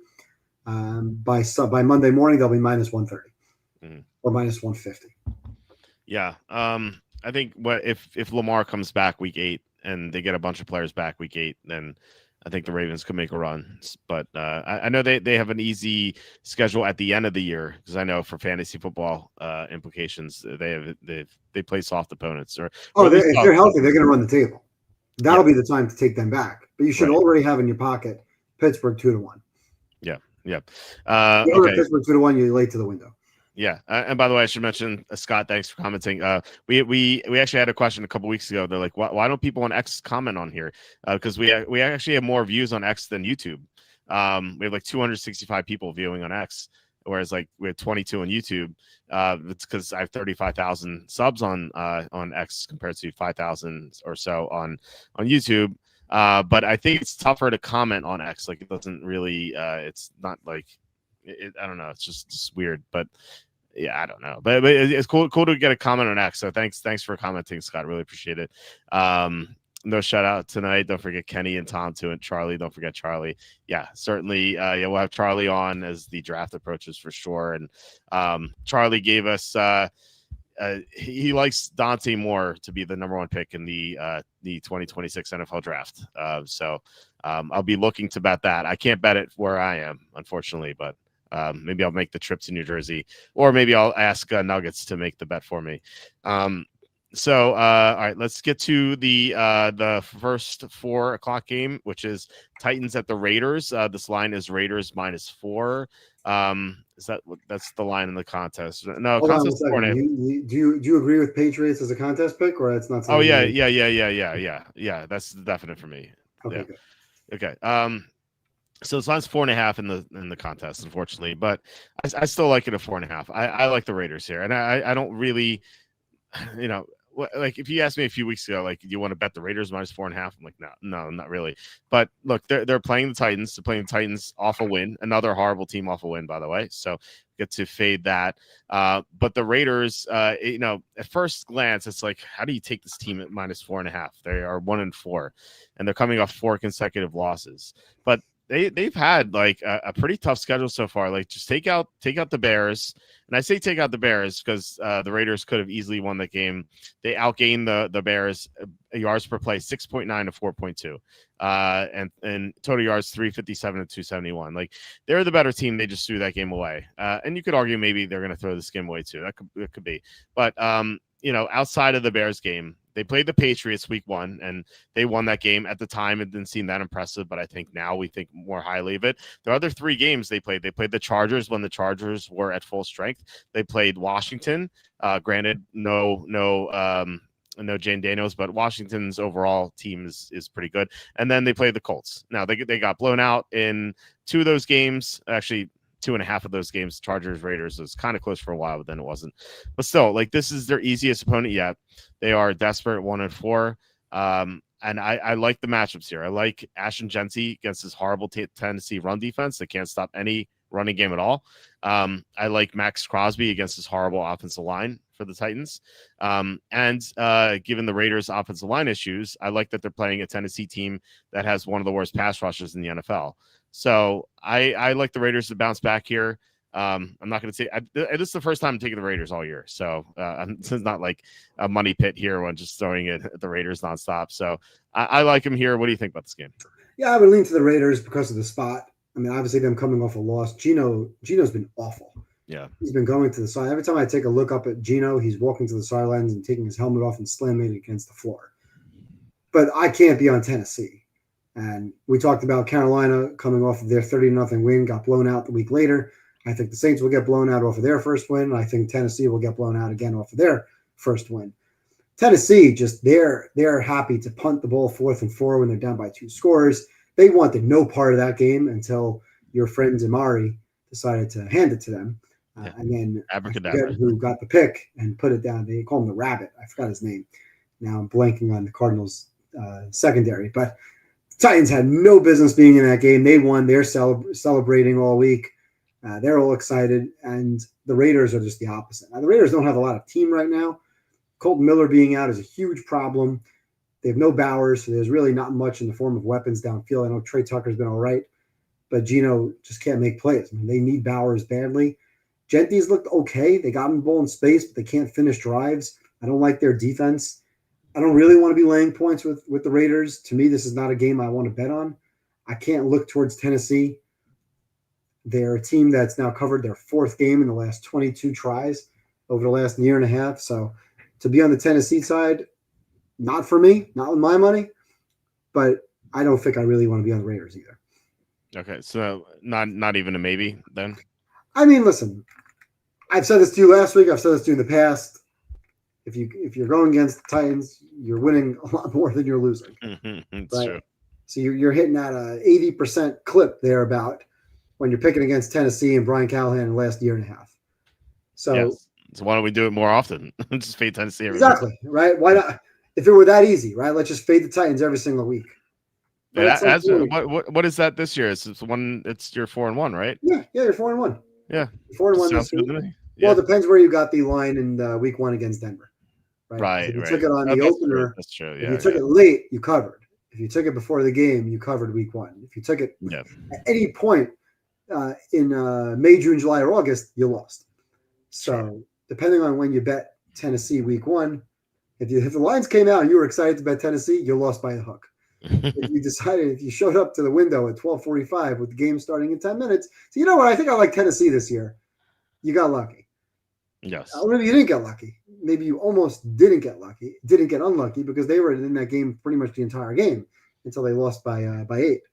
That being said, I really don't want a lot to do with this game. I don't want to be laying Raider points, even though they're going against what I think might be one of the worst teams I've seen in a couple of years.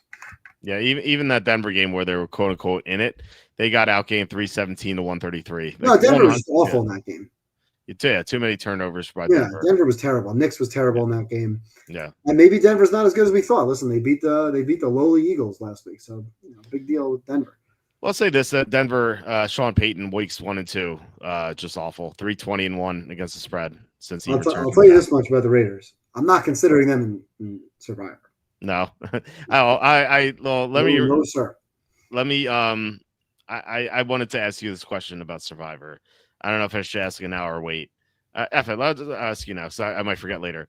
I had this discussion with Tom on Friday, and it stems from the DraftKings Survivor, which is only $10 entry, and it's top prize. I think is like $58,000. And there are like only like 6,000 people in it. I don't say only, like for DraftKings, I think that's pretty low because some of these weekly contests in DFS they have like 600,000 people in it. You know what I mean? So, but something that stood out to me is like max entries is 150 because that's actually a rule. You can't have more than 150 entries in a contest for some reason. And I was like, what if you max entered Survivor on DraftKings and you had 150 entries out of 6,000?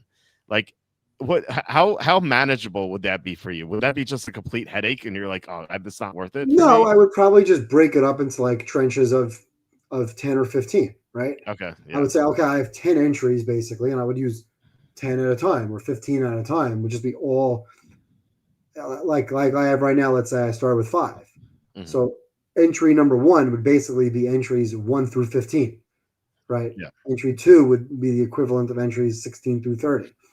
I would just manage it like that because you don't want to have every single team. You're just basically you're chopping off your face from day one. You're automatically going to lose 1 or 2 trenches every single week. Right. If I had whatever amount of entries, I would just break it down into like groups of, let's say 4 or 5. So I'm probably not going to use more than 4 or 5, and that's usually week 1.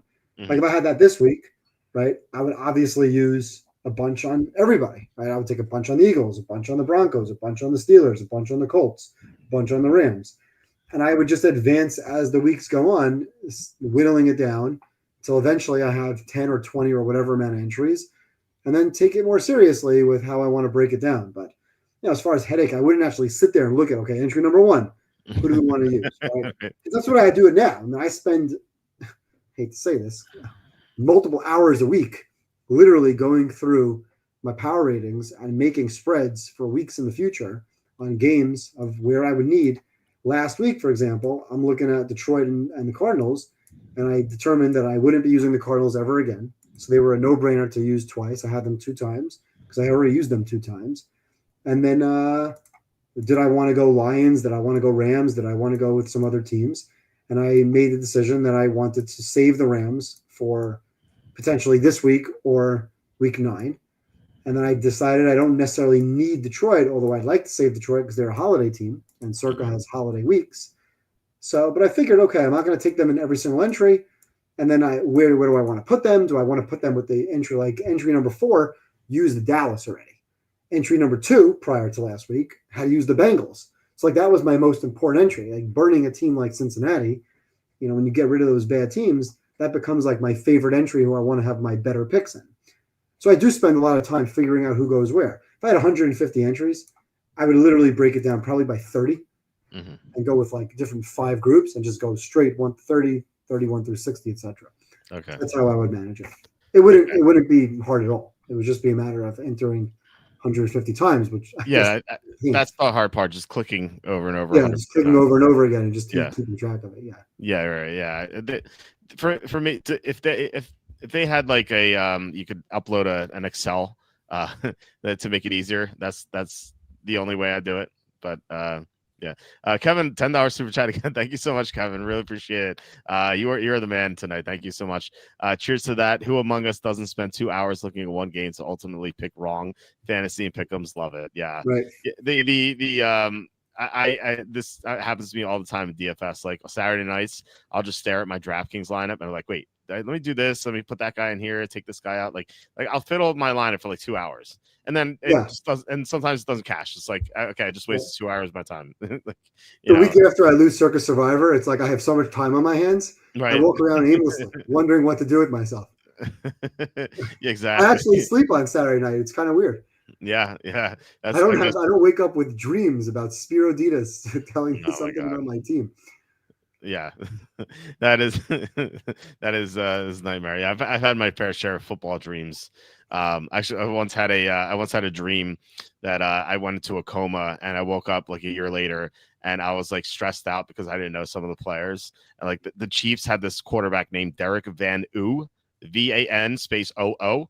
I don't know why. I was like, and he supposedly like was one of the best players in the NFL. And like I was so stressed that I didn't know who he was. Uh, so this 15 years ago. Like I had this dream. So yeah, that's funny when you start to dream about the NFL. I actually had another dream where ahead of the Vikings Steelers London game. I dreamt that the Vikings were up 17-0, and I was really upset I didn't make the Vikings a huge play. And I was like so convinced that the Vikings were ahead. And I woke up, I'm like, wait, that wasn't real. And so I checked the score, and the Steelers were up. I'm like, oh, okay, I guess I didn't dream about the future this time, like I did with the Canadian Open. Ryan Fox winning it. I actually I don't know if you knew this. I actually had a dream that Ryan Fox won the Canadian Open in golf this past year, and he was 75-1. He won it, and I didn't even like. I don't like. I never even knew what he looked like. I've seen his name before, but I didn't know his face or anything. For some reason, I just dreamt that Ryan Fox won the Canadian Open, and then I ran my numbers, and he was like eighth in my model, like ninth. I'm like, he's high enough. I dreamt that he won, so I'm like, I'll bet him, and it ended up working out. See, there you go. Yeah, kind of crazy. There you go. $5 super chat, six super sticker. Thank you so much, Kevin. Yeah, like I said, you're the man tonight. Thank you so much. I really appreciate it. You're killing it here.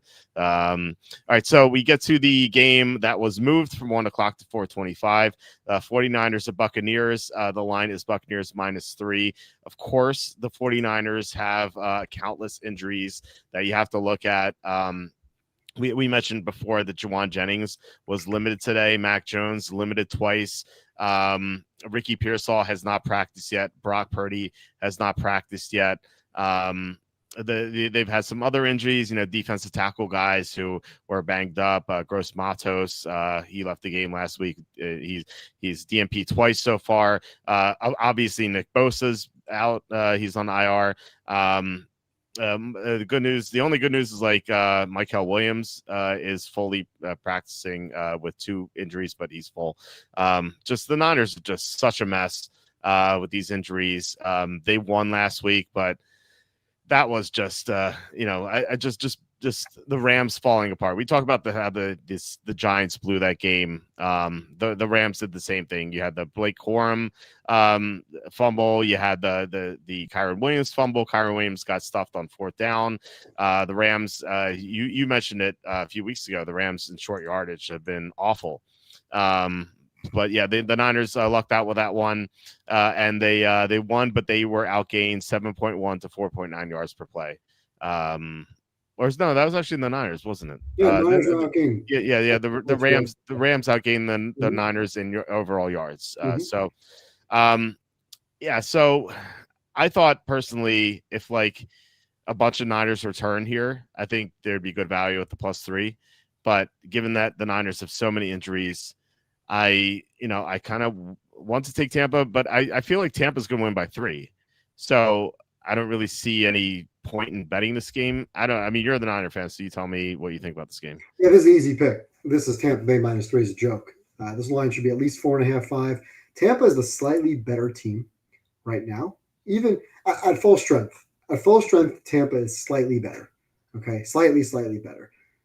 The Niners don't have a quarterback. Mac Jones was solid. He was okay last week. He definitely slugged it out. He's definitely playing hurt. At any point in time, he can get hit. And we talked about Adrian Martinez. Good chance Adrian Martinez might find his way into a couple of series. So that's a big problem. Yeah. We still have issues with wide receiver, right? Guys are banged up. Guys are in and out of the lineup. We talked about Jennings earlier.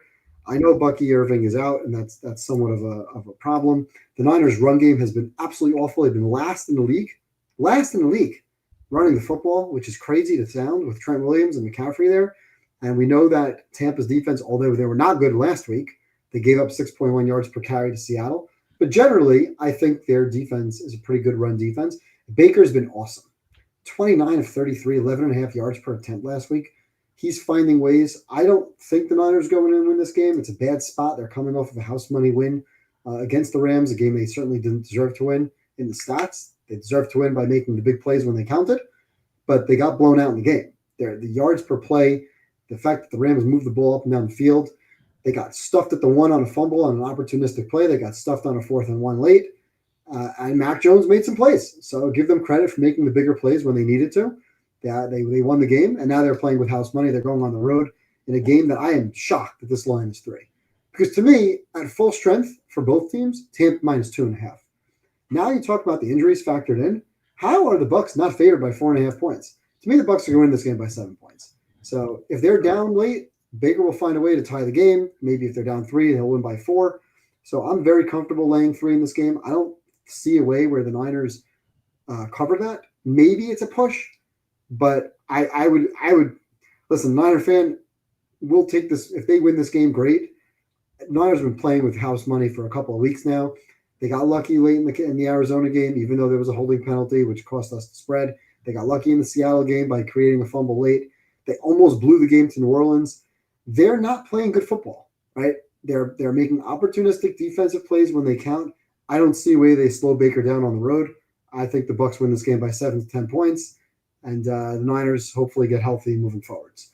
But -8 to me, probably the easiest pick on the board this week. Really? You're no concern that the Bucs haven't beaten anyone by more than 3 this year? I understand. They played some flimsy teams too, Okay. like Houston, Jets. Baker has found a way to win games, and they tend to play these one-score games. Yeah, I get it, but I don't understand why this line's not 4.5. We got hobbled Mac Jones with a shaky offense in general against a team that is going to struggle stopping Baker. They've struggled to stop Baker in the past. I don't trust the Niners in these close games anyway, generally speaking, and they've pulled them out. I think something's got to give. And I understand Tampa played the close game against Atlanta. They should have lost to Houston. The Jets game, they were up big. Obviously, they let them back in late. Philly, they came back after being down big. Last week, they showed the ability to put up 40-plus. I don't think they're putting up 40-plus, but I could see this game being like a 28-20 type of game. Yeah, my concern with Tampa as a favorite here is that they don't run the ball well without Irving, and if they have a lead, I don't think they'll be able to hold it. Then they may allow backdoor cover, but a touchdown late could take it to 6 or 7, not necessarily 3. So yeah, but to Mac Jones, yes, who's not 100%. Right. That's yeah. On the road. Mac Jones being banged up is definitely definitely a factor. Especially with no healthy receivers outside of Bourne, no Kittle yet. You have Jake Tongues, as I like to call him. I can see Tampa. I do have Tampa as my side here. So you said this is your top play. This is my top play. I just don't understand the line here. Okay. I go into this game expecting the Niners to lose. If you tell me we lost by 3, okay, you get the push. We're not here to push, right? We got to win games. Yeah. Every week we say, we're about to be 4-1, and we end up 3-2 or 2-3. Right. I do not think we're losing this game. I would be surprised if the Niners, off of the lucky win last week, come back. I just don't understand the line here. They're too banged up to be a 3-point dog on the road against a team who I think is slightly better than them. Yeah, I mean, you said it right about house money. I mean, they're 4-1. There's definitely some there's regression coming from the Niners. Right, yeah, and they gotta get healthy. Listen, they gotta get healthy. Right now, they're not healthy. Yeah, given their easy schedule, they can take a loss here. Kevin says even said it last week when we picked the Seahawks. Baker is a dog. His team will give more effort for 60 minutes. Yeah. Tampa was one of your top picks last week. Yeah, Tampa was one of my picks last week. We were on Tampa last week because we got 3.5. So for me, then it was more about we had a live dog in the game. Yeah. And sure enough, we had a live dog in the game. So I was on Tampa last week, and I think Tampa is an undervalued commodity because unless they're laying 7. Right? I don't want them when they're laying 7 against bad teams because for some reason they will find a way to be down and they'll have to come back. We've seen those games from Baker numerous times. So I don't want them when they're laying multiple points. But if I have a situation where they're dogs or favored by 3 or less, against what I think is an inferior team, especially one that's banged up. I just don't like. I'm not playing Mac Jones right now on the road when that guy had 18 bananas last week. He was barely upright. Mm-hmm. Every time he gets hit by Vita Vea, he's going to be out for a series or two. Oh, Ekbuka over receiving yards. I took a flyer the other day, Ekbuka to beat the rookie record of 1,487 yards. Oh, wow. I believe I got plus. Let me write down. I'll tell you what I got it at. It's on FanDuel. It should still be there. Well, while you look that up, that's music to my ears. How much? 15-1. Nice. What is he at now? 445. Okay. Well, I He's hope he gets 1,000 there. more yards in 12 games. I hope he gets there. That'd be great. I bet him rookie of the year winner 40-1 in the summer. Here's one of the reasons why I like that. Because if they're close late in the season, first of all, Evans and Godwin could be in and out of the lineup all year, right? Yeah, Godwin, by the way, DMP twice. Right. So if Ekbuka is healthy, right, and I hate betting overs because of the health factor, but if he remains healthy, what we've seen from Baker and what we've seen from the Bucks every year, like week 17, when Mike Evans is going for his 1,000-yard season, what do they do in week 17? They just pepper Mike Evans all game. Yep. So if Ekbuka is anywhere near striking distance of that rookie record, let's say he's got 1,300, right? They're going to throw him the ball early and often in that week 17 game. In week 17, Tampa Bay plays home against Carolina. You don't think they're throwing him the ball 15 times to get him that record? They are. Yeah. Because Evans is not going to be going for 1,000 yards this season. Oh, yeah, certainly not. That's over. Yeah, no, and Evans, that hamstring could always flare up again. And Godwin, like I said, DMP twice so far this week. That was my concern with Godwin. People kept saying, "Oh, he might come back week 4, week 5." I'm like, well, he was barely jogging on this injury heading into the season, and it felt like they rushed him back. And I thought that he would suffer a step back, like Najee Harris suffered. They just rushed him back. I thought that, given his injury, the extent of it, I thought he shouldn't play until November. And so it doesn't sound like either Godwin or Evans. Well, Evans not gonna play. Godwin's probably not gonna play. So yeah, Ibuka looks better and better. Last 2 weeks of the season at Miami versus Carolina. We're at Carolina, then at Miami, then Carolina again. If he's in striking distance, Baker will go out of his way to throw him the ball, just like he's done for Evans in the last couple of seasons, to get him that record. Yep. We all know in the last week of the season, the lines are going to be set basically around those records.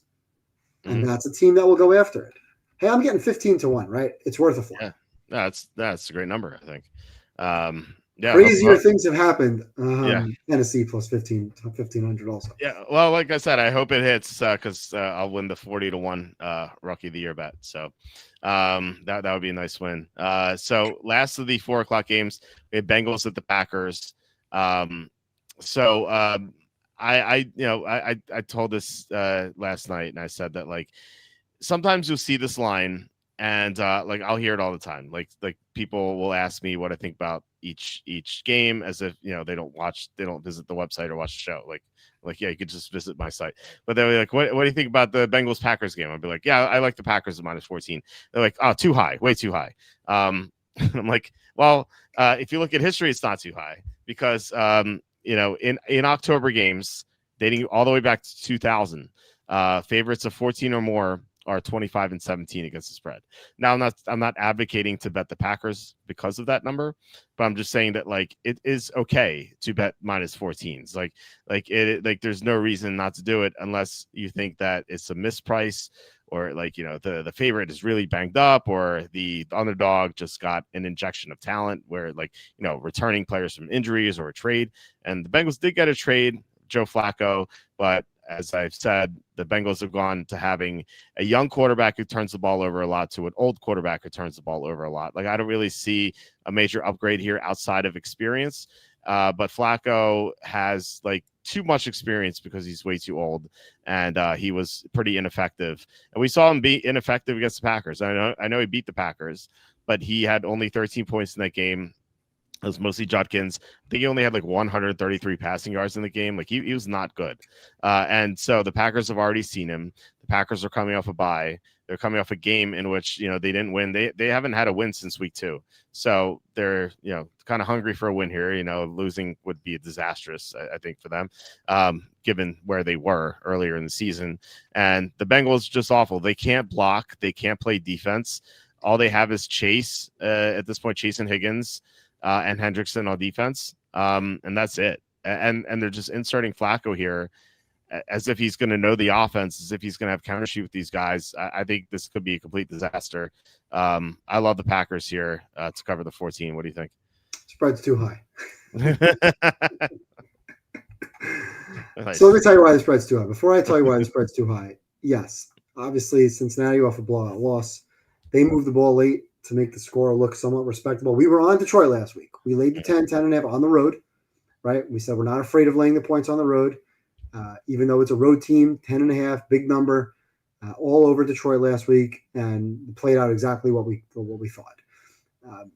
Hi, I'm Joe. Hi, I'm Jamar. Right, new quarterback, new system. But what is Flacco going to do? Snap, throw a ball deep. Right, Browning has been utterly awful. Anything is somewhat of an upgrade. Last week, at one point, Jamar Chase had more tackles than he had receptions. That's crazy. And he just looked utterly disinterested. So now you're putting a professional quarterback, right? Certainly a capable backup in the game. And we've seen crazier things, right? We saw Baker Mayfield once come off a plane for the Rams, not know anybody, kind of literally introducing himself to teammates and win a game. I think it was against the Raiders. A comeback game on a Saturday night or something. Or maybe it was a Thursday night, whatever it was. It was a Thursday night game against the Raiders. Okay. Mm-hmm. Yeah, weird things happen on Thursday. So I think signing Flacco, even if he doesn't know the playbook, is an upgrade because, hi, I'm Jamar, throw me the ball. Hi, I'm T, throw the ball up for grabs. The Packers are overrated. And I said that a couple of weeks ago. I said it when they lost to the Browns. I said it when they tied Dallas. They're an overrated football team. I don't trust Jordan Love, although they could theoretically look to run up the score and maybe make themselves feel better. I think the best team against the worst team could have a spread in that 14.5 range. And we were on Buffalo against New Orleans, who of course didn't cover, but that's okay.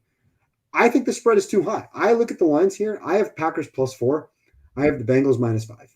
That's 9 points. Throw in home field, add 2 points for Green Bay, 1.5, 2, you're at 11. And then my algorithm takes those big 10.5 to 11 point spreads down a point and a half. I make the line 10. And I don't like it. Maybe the Packers cover 10, maybe they cover 14. But if they're up 34-10 or 34-13, they're up 21 points in this game, I think their foot's coming off the gas and they're looking ahead and they're just looking to run the ball and get out of Dodge. And if I'm Flacco and I'm the Bengals, and I saw last week when they were down by a big margin, what are they going to do? They're going to chuck the ball up. They're going to throw the ball deep. Maybe they'll get a PI here and there. I don't see Parsons playing a lot. If this game's a blowout game, Parsons is not going to play a lot. He'll be on the bench. He'll be on the sidelines. It's not like he's going to sit in the game and, it's high pressure situations and he's coming after the quarterback. So, yeah, I could see this game being, 31-10 at some point and then finishing 31-24, something of that nature. So the game's over, but, it's going to finish 34-24 when it was 31-10 at the end of the third quarter. So I don't like laying the points. My power rating has this game a lot closer. I am taking this game in Survivor, probably in both of my Survivors. I don't have fear about Green Bay losing, especially coming off the bye and the tie. So I don't like teams off byes, but I lean a little bit more towards it when they're coming off the loss on the bye. And I think a tie to Dallas is considered a loss in their locker room. So I think we're going to get a very strong effort out of this team. Obviously, I don't like the Bengals defense. I don't like the Bengals offensive line situation. But if this game's a blowout, the Bengals put up a touchdown or two late to make it respectable, like they did last week, wouldn't surprise me one bit. I would be on the Bengals side. I'm not betting it. I'm not taking it as a contest pick. But I definitely like the Bengals more than I like the Packers from a spread perspective at 14.5, where I was really, really surprised to see that number. Well, that was the look ahead. I think the look ahead was 13.5, and the line has been 14.5 all week. So it wasn't Flacco didn't move the number at all. Right. And I somewhat agree with that. Maybe I think he's slightly an upgrade. So maybe he's a point upgrade. If the line were 13, maybe it should be 12 or 14-13. I just don't. I don't like this line at 14.5, and I think I see it. Is it now 14 flat across the board, or is it 14.5 in still some places? Let's see. No, it's still 14.5 in a lot of places. Interesting. Yeah, so this line really hasn't moved. I am surprised. I don't see professional money coming in on the minus 14.5. I don't disagree with what you said. I think there are cases to be made sometimes about laying these big double-digit faves, but not here, not in this spot. Yeah, I mean, well, we've disagreed on the Bengals all year. I think, like even heading into the year with Burrow healthy, I had them lower than you did, and I still have them lower. Like you said, you have -5, whereas Well, like I have them right now yours, as number 27 in the league. So the teams I okay, have behind them: Dolphins, Jets, Panthers, Saints, and Titans. okay, yeah. So I've Do you as a have any group. of those teams ahead of the Bengals right now? Hold on, let me look. I have them as a Group F team, so they Oh are yeah, so do I. one of the worst teams. I have them number 28. Okay, so I'm 27. So we're the same on Cincinnati for the record. I have Carolina ahead of them. That's the only team that Carolina. Okay, you where are mentioned. they week one? I'm just trying to see what my record is betting on or against Cincinnati. I had the Browns week one, so I'm 1-0. Bengals week two. I was on Jacksonville. We were both on Jacksonville. Should have covered. So we lost that, but I was on the other side, so 1-1. And then they lost everybody. We were on Minnesota. No, I wasn't. I was against them even with the Jake Browning situation. So that's 1-2. Bengals, Bengals, Bengals. Where are you? Let's see here. I was on the Broncos as a contest pick in week four, so we were aligned there. I had that game as a blowout. It was. It's 2-2. And last week, of course, we were on the lines. So I'm 3-2 on Bengals games, and I think we've been aligned for the most part. So even though we differed from day one, I still have them as a Group F team, call it, and I still don't think they're any good. But I just think this line is. I don't give Green Bay credit to be a 14.5-point favorite. I think Green Bay is grossly overrated, and I don't like them very much going forwards. I think that week one game against Detroit that kind of caught Detroit a little bit by surprise. I'd make the argument Detroit's the best team in the league. I have them number two. I know a bunch of very prominent professional bettors that have Detroit number one, as obviously is evidenced this week by the line in Kansas City. But I have Detroit as a top team. So I look at the Green Bay game in that game, it's kind of throw it out. And week two was a Thursday night game where weird things happen. So I throw that game out. I have Green Bay right now 7th in the league. I had them 8th, but I just knocked the Eagles behind them. So Okay. maybe I have them 6th now because I moved the Eagles down. 1, 2, 3, 4, 5. Yeah, I have Green Bay 6th, and I still think that's probably too high. But that's just a product of that Group B, call it. It's just very mediocre. Okay. Yeah, I made a killing like going against the Bengals every week this year. I haven't picked them once. Yeah, Now, we were on Detroit last week, and we were on the Broncos the week before. yeah, This week, you're I not had going to find me laying 14.5 this week on Packers. I had Broncos -20.5 in that game. I had the Vikings for 5 units in week 3. I had the only one we lost was the Jaguars one, which should have been a win. Yeah, Hey, I have both my survivors on it this week. They better not lose this game. I don't think they will. I like the problem is like you mentioned Joe Flacco chucking it downfield. The problem is that the offensive line won't give him any time. The offensive line sucks. Good. I can use a survivor that I don't sweat. Yeah. I don't think you'll sweat this one. Knock on wood. I don't think I'll sweat the survivor either, but I think the back door is going to be open for that cover. Could be. I mean, look, it would have been last week at this number, so yeah, possible. If the line were 9.5, 10, I would tell you all day. Let's take it. Okay. 14.5, too much. Wouldn't you rather take a chance with Winston over Flacco? Yes. Yes, for sure. Yeah, 100%. No brainer. He's so exciting. Like you have to go. Yeah. It's just the entertainment value alone. Yeah. Yeah. Anyway, all right. Big game of the week. This is the second game that Andy and I disagreed on. Lions at the Chiefs. This line is Chiefs -2.5. I'm on the Chiefs. I'm not as big of a believer in the Lions. I've been saying it all year. And look, I've been proven wrong so far. But I will say this: that like the Lions' big win in Baltimore. Kansas City beat Baltimore by more. Now I know that Lamar Jackson got hurt in the fourth quarter, but the Chiefs are well ahead at that point anyway. So otherwise, the Lions have played the Bears and the Bengals and the Browns, and they've won by margin in those games. You got to give them credit. In a sense, like you can't really control which teams you play, but I don't like you mentioned that some people think the Lions are number one. And I don't know. Maybe they are. But I do know this, that they do have cluster injuries on the offensive line. Let me check Taylor Decker's status, because he missed last week's game, and they already, they're already missing, interior linemen. You know who they don't miss is Aaron Glenn. That's certainly true. They traded Aaron Glenn for Aiden Hutchinson. Their defense improved. Yes. Yeah, that's definitely true. The other cluster injury area is cornerback. They lost both their starting cornerbacks, DJ Reed and Terrion Arnold. They're both out. Not only that, but Kirby Joseph has not practiced either. So they're going to be missing 3 linemen, 3 defensive backs. They also have some injuries scattered all over the place. One at defense tackle, one at linebacker. And so you have the Chiefs here coming off a loss. This is usually the spot to take Mahomes and Reed, coming off losses, especially off national TV games, and especially in a situation where you can go to 2-4 or something like that. Like, I feel like their backs are kind of against the wall here too. And the Lions are the highest bet public team of the week. It's like 85% of the bets are on the Lions.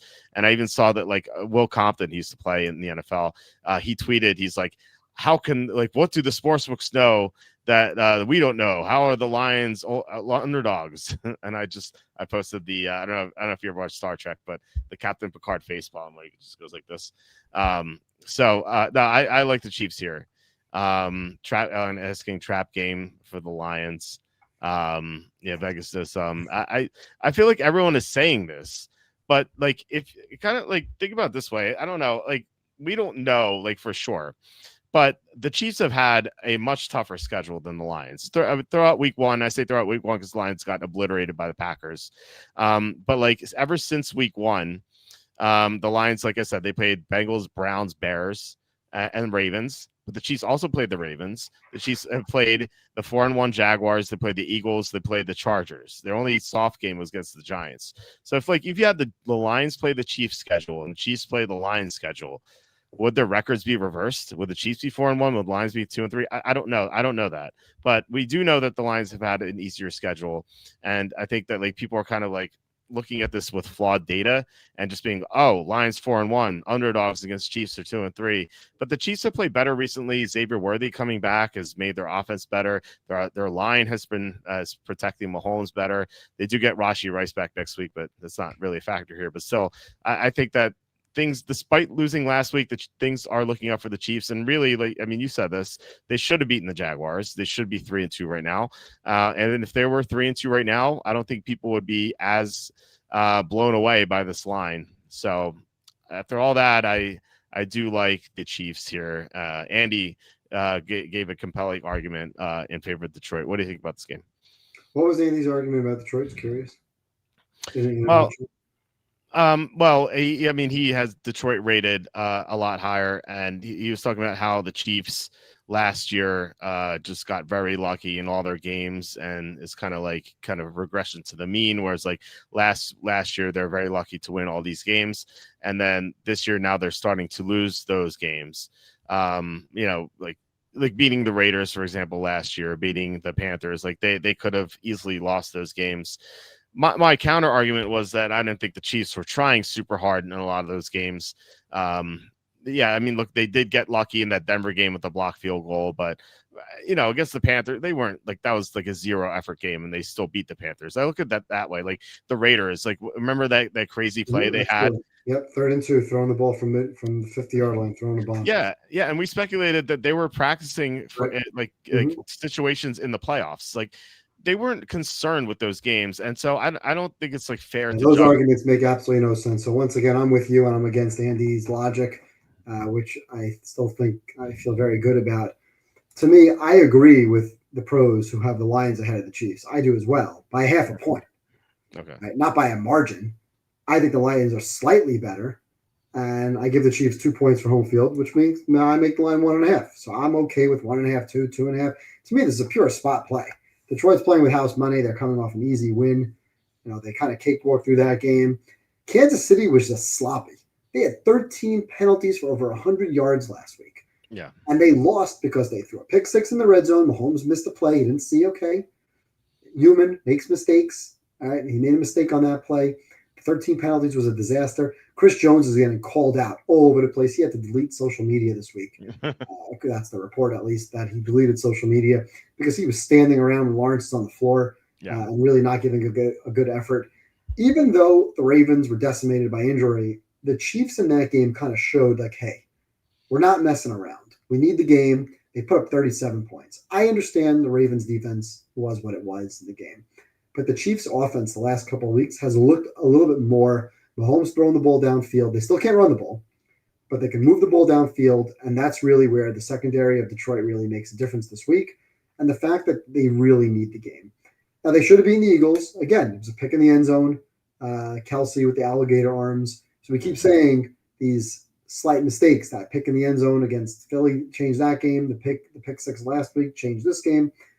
I like Detroit's offense. I think they'll be able to move the ball and score. I love the over in this game again. But I think Kansas City is going to find a way because they're at home and it's theoretically a must-win game. Now, I still believe Baltimore is going to make the playoffs. And honestly, gun to my head, I still think Baltimore is going to win the division. I will bet that back at some point to hedge my plus 185. Mm-hmm. I also think Kansas City is going to win the division because I think the Chargers at some point in Denver at some point will end up winning 10 games and Kansas City will beat them when they have to. I think Kansas City wins this game, and I think they really turn it around. The fact that they lost this week, it's a short week. They're back at home on a primetime stage.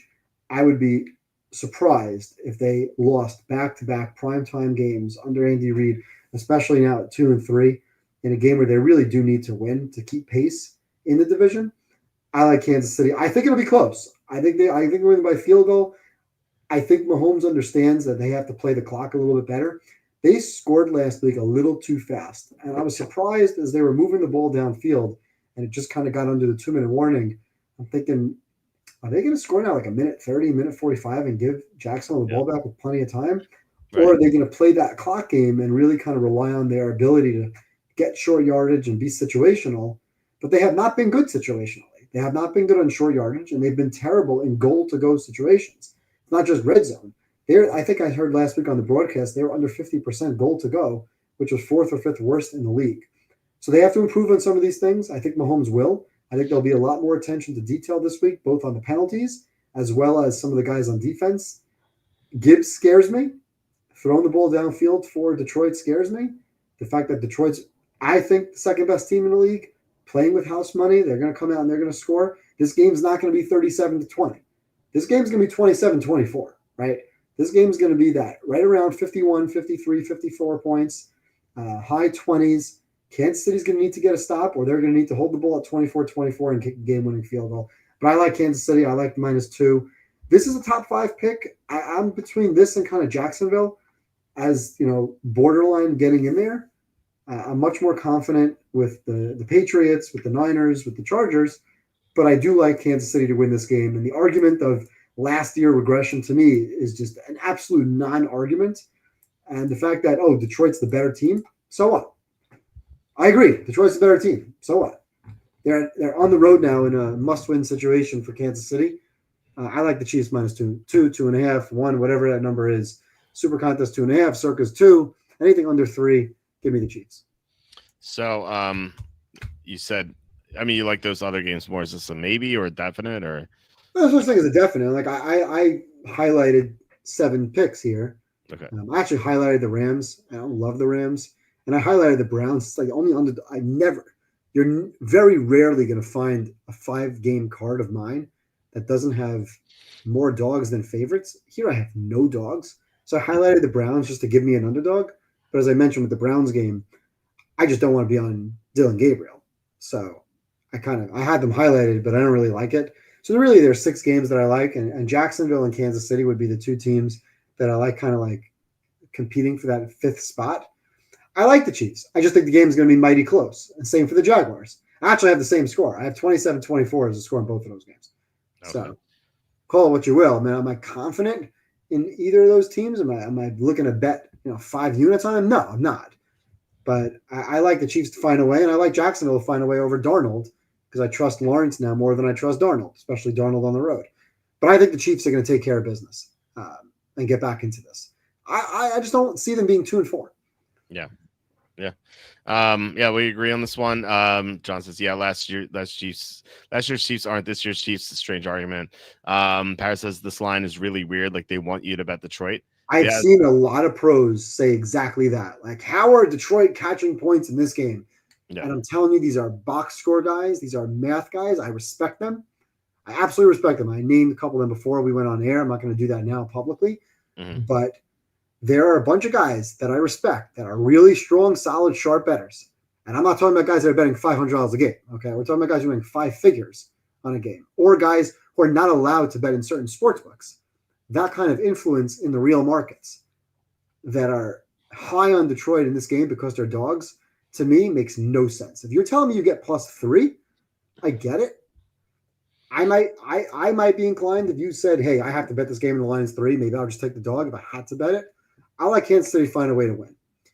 And you're giving me a line under 3 in that situation, I'll take that every time. Yeah. Yeah, for sure. Al says this line looks like week 1 versus Packers, a ton of action on the lines. Yeah. Yeah, it does. It's very, very similar. I think this is a different situation because I think situationally here, especially off of the game where they had 13 penalties, I absolutely see attention to detail being part of the game plan this week. Mm-hmm. You're not going to see Kansas City committing 13 penalties this week. That much I can know. Again, no one's guaranteeing anything, but I'd be very surprised if Kansas City played as sloppy this week as they did last week. Yeah, I mean, yeah, especially coming for loss. Yeah, for sure, I agree. Okay, we have 2 Monday night games. It's the timing of this is great. Everyone loves it. 7:15, 8:15. You get to watch both games in their entirety. Okay, maybe not. The Bills are 4.5-point favorites at Atlanta. I went back and forth. I've been back and forth on this game. I don't know what to make of it. Like on one hand, like the Bills coming off a loss, especially on national TV, seems like it would be a good spot. Andy brought up yesterday that the Bills have had 2-game losing streaks in each of the past 2 seasons. Last year, they got crushed at Baltimore, and then they went on to lose at Houston. So maybe same thing happens here. And I think that they are at a disadvantage in the running game when it comes to Atlanta. Atlanta runs the ball better than almost any other team in the NFL. Maybe the Colts run the ball better, but Atlanta's right up there too. And Buffalo's run defense has been atrocious with Matt Milano injured. I know he came back last week, but he was not. It was not 100%. He looked really bad. Kind of reminded me of last year when he was out for a while and he came back. I think he came back in the San Francisco game, if I'm not mistaken. And despite the Bills winning that game, Milano played a poor game, or maybe I'm misremembering. Maybe that was the game he started doing. No, they killed the Niners in that game. That was a game in the snow. The Niners were decimated. Yeah. They had just gotten blown out by Green Bay. Yeah, no, just blowout losses. I had nothing to do. Milano. You and I could have played for Buffalo, and they would have won that game by the margin they did. Yeah, I'm not saying that the Bills played poorly. I'm just saying Milano. I don't know. I can't remember when he came back last year or when he started playing well, but I do know that when he came back for like 2 weeks, he played poorly. And now John Sanders is saying Milano's out this week. Ed Oliver's probably in, but Ed Oliver is not so much in one sport like Milano is. When Milano's out or injured, Buffalo's just horrible against the run. And now, if Milano's out, like Atlanta's going to be able to run all over Buffalo. Buffalo's just not playing well. They haven't played well since week 2. They almost lost to the Dolphins. If it wasn't for that penalty, or was it turnover? I can't remember what happened in that Miami game. Miami had a chance to have possession to take the lead. It was turnover late. Yeah. So week 4, Brandon Cooks drops a touchdown. Saints would have taken the lead in the fourth quarter. Last week, the Patriots beat them in Buffalo. Like I said, they haven't played a good game since week 2, and really they've only played one full good game. They were trailing to Baltimore the entire game until Henry fumbled, and then they came back. So I mean, I right now I am looking at Atlanta plus 4.5. However, I'm always wary of taking NFC South teams outside of the division, unless it's like Tampa. Tampa's a little bit more proven, but Atlanta is not yet. But they are coming off a bye, and that helps a little bit. So remember, coming off the bye is no good. Teams are less than Yeah. 500 against spread coming off a bye, especially off a bye and a win. That's true. Anyway, I'm leaning toward Atlanta here. What do you think? Well, the spot speaks for Buffalo because Atlanta's coming off the bye win and Buffalo's coming off a poor showing. But I am in agreement with you for the reasons you mentioned, and that's really centered around the running game. I still have Buffalo as my number one team. Now, without Milano and Oliver, I have them tied with the Lions. Otherwise, I have them at a +7.5, Lions at a +6.5. So I'm still with Josh Allen and that team as my number one team in the league, although they have not proven it yet, right? I'm still going to give them the credit for being number one. And I don't like Atlanta, generally speaking, especially with Penix from what I saw a few weeks ago. I know they played much better 2 weeks against Mariota, but I still have the Falcons as a below average football team. But their defense has been much improved. And you mentioned the numbers against on the run. They're number 3 overall yards per play. They've been number 1 versus the pass. So that's been impressive. Now, Buffalo has been poor against the run. They were poor last week against the run. And I could see Bijan having a very good game. Now, I made this line 5.5. So 4.5, 5.5, there's really not that much value. I'm on the Atlanta side. I can't lay points with a team on the road that can't stop the run against a team that's going to want to run the football. Now, I could absolutely see Buffalo jumping out and playing well early and putting up points and putting Atlanta in a situation where they have to throw the ball a lot more, and then I wouldn't trust Atlanta in that situation. But like last week, I can see Buffalo just coming into this game lackadaisical, not really able to do much, kind of chuck the ball downfield, try to go back to the Josh Allen when it's 2nd and 10, 3rd and 10, just chucking the ball deep. And then being behind the sticks defensively without their top run defenders, allowing Bijan to just run wild. So I'd be on the Falcons side, but I don't want to go against Buffalo in a game where they're coming off of a bad loss, especially in a primetime situation. So I don't want to be on the Atlanta side from a contest perspective, but I'm not laying points with Buffalo this week on the road. Okay. Not a game to play in the contest for sure. Yeah, it doesn't sound like we like this game enough either way. Although I think we both agree. I mean, I'm excited about the game. I think this is going to be a good game. I think this game, a fun game, high-scoring game. I think this could be a really great game late. But from a betting perspective, I want the Bills to win. I think the Bills will find a way to win. So if I don't really think the Falcons can win this game, I'm not getting enough points to bet them, and I'm not laying 4.5 with a team that can't stop the run. Because if you're watching that game and you think, wow, they're getting gashed, they just can't. They can't win that line of scrimmage. I don't want to be on those teams that can't win the line of scrimmage. So I need to see a little bit better of an effort defensively out of the Buffalo run defense, and a little bit more effort in general because they haven't shown well. Maybe they're just bored, right? They're 4-1. They're on their way to the 1 seed, but to me, not the right spot for Buffalo. Yeah, we agree there. And by the way, you mentioned limping into the bye week. I mentioned this before. Teams this year going into the bye week are 5-1 against the spread, and this is something I look for in the last couple of years. Teams are better going into the bye than out of the bye. Yeah, it makes sense. I think the better teams are. Well, look, I'm just guessing here. I think would make sense to me that the better teams are going to be better coming out of the bye than the bad teams, because if you have good coaching, then maybe they fix some stuff, maybe they make a good game plan coming out of the bye. But if you have bad coaching, then they're not going to have an advantage, and the line is still going to compensate them with the bye. I don't know how much, maybe like a point or something, or half a point, and it's not going to be it's not going to be good enough for the coaching is not going to be good enough to meet that compensation. So that's my guess personally. I don't know if that's true, but that's what makes sense to me, at least.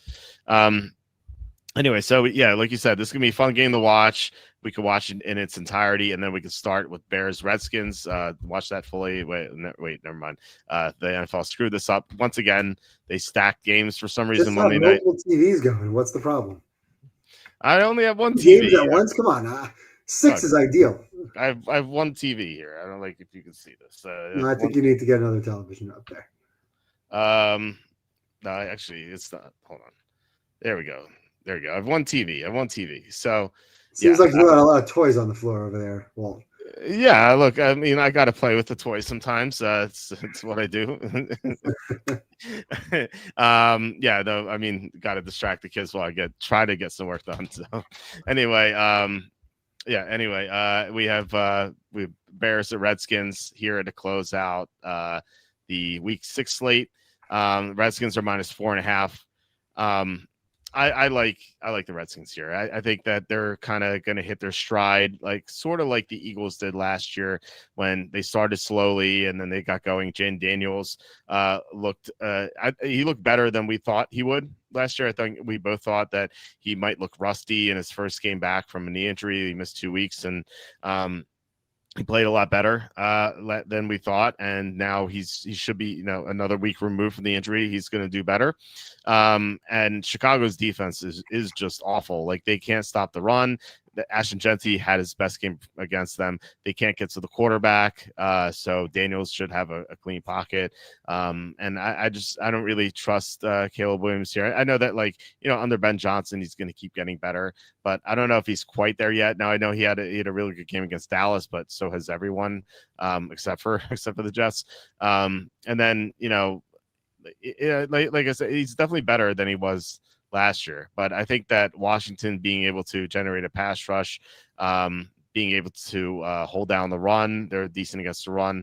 I think that they are the right side here. I don't think this line is high enough. I think there's more of a disparity between these teams. They did play a close game last year, but Jane Daniels is hurt in that game. And in fact, I remember Tony Romo saying that they should have Mariota throw that Hail Mary because Daniels was dealing with the rib injury and he didn't think that he could get the ball down to the end zone, and he did. But now Jane Daniels is healthy in this matchup, I think Washington's the right side. I'm not in love with this. This might be like a 2-unit play or something, but I do think Washington's much better than the Bears, and so I like them here. What do you think? Washington is much better than the Bears. The Bears should have lost to the Raiders, as you pointed out 2 weeks ago.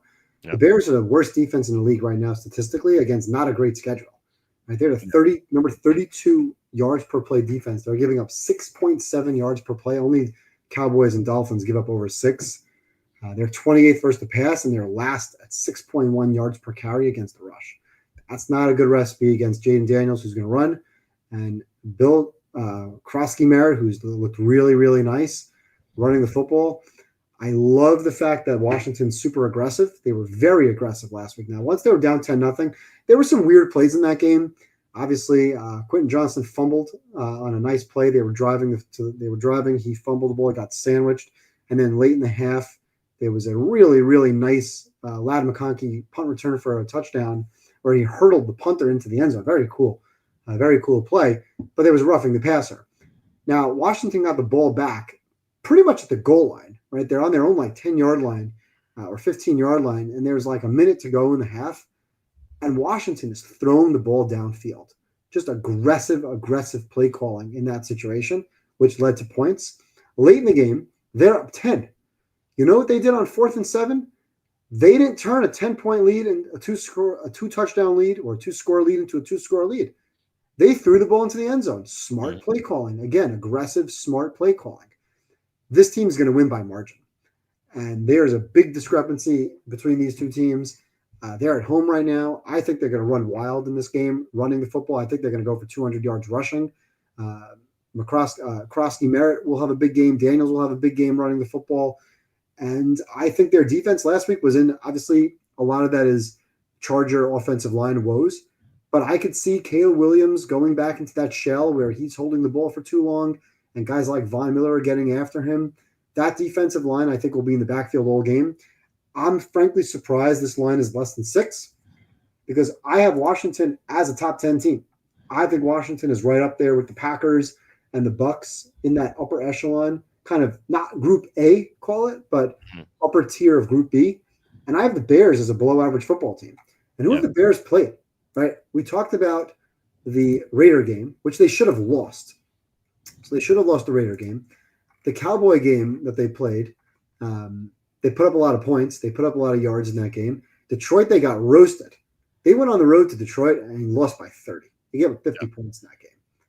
And they lost to Minnesota in what was that, the J.J. McCarthy, where he looked good finally for a quarter? For 1 quarter. Yeah, in 1 quarter, they gave up 3 touchdowns to J.J. McCarthy. Not impressed. Not impressed with Ben Johnson. Not impressed with Caleb Williams. Unfortunately, I'm looking at my survivor chart, and the Bears next week are the team that I've been leaning towards as they play New Orleans next week, coming off of what I think will be a short week loss. But it'll, for me, be the right time to take the Bears. And I may have to reconsider that, but it is one of the larger spreads going into next week, especially on the look ahead. There's Yeah. not a lot of games that are lined close to a touchdown. That the Bears would be one of them. So maybe I'm wrong about this team, but I don't think this week that I'm wrong about this team. I think they're going to get killed. I think this game is going to be. I think Washington at home in prime time is going to put up 30 plus. I think this game is more like a 34-20 type of game, 37-20. I think this game is going to get out of control with an aggressive team that absolutely dominated the Chargers once that second quarter started last week. They killed them. That was 27-0. They ran down their throat. They were aggressive with the play calling. I don't think the Bears can hold up with that. So I like Washington this week as one of my picks again. Again, I'm on all favorites, which is extremely rare. He's so square, likes every favorite. No, it's really not usually the case. If anybody who's listened to me or knows me knows that I'm usually more dog than favorite. But this week, I just don't see a lot of dogs that I like. They're not jumping out at me, whether it's injuries, whether it's weather situation, or teams that I just don't care for. I mean, Bengals, I lean towards, but I certainly don't want to be betting that. So for me, really, it's Washington, it's Kansas City, it's New England, it's Tampa, it's the Chargers, Jaguars, and possibly the Rams, as you mentioned. And then, of course, you mentioned the Colts as well, if it's Brissett. So these are the games I like. I'm all over Washington, Kansas City. Washington, New England, and Tampa. That's really the three games that I really like this week. Okay. Let's get that definite list up, just so we have it here. So I have four definites that we had together: Chargers, Patriots, Buccaneers, and Redskins. So Washington would be in your definite group. Okay, good. Well, yeah. Look, I already like them. I'm gonna bet them.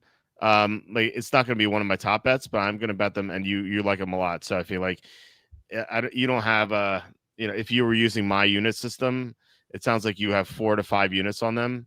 I have like 2 or so. So, average together, it's 3.5, and that's good enough for me to be a definite. So, our definites here: Chargers, Patriots, Buccaneers, Redskins. Are you okay with those definites? Yeah, absolutely. Okay. All right. Let's pull up the maybes. We have my top 4. So yeah, I'm okay with that. All right. Well, we have 5 maybes. Here they are.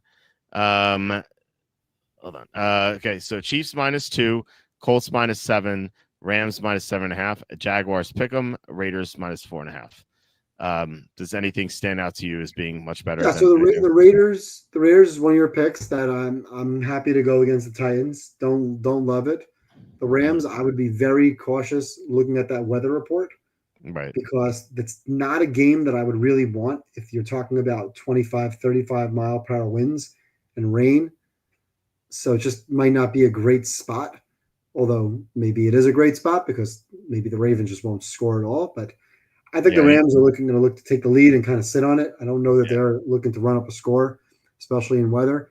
The Indy game, to me, really comes down to the value in the line, which, again, is not a great reason to take a contest pick. And then there's Kansas City, who I like to win. And then, of course, and Jacksonville. Jacksonville and Kansas City, to me, are the 2 teams that I would be flip-flopping on. I just trust both of them to win the game, but I like the Chiefs spot better than I like Jacksonville's spot. So to me, it's Chiefs over Jaguars.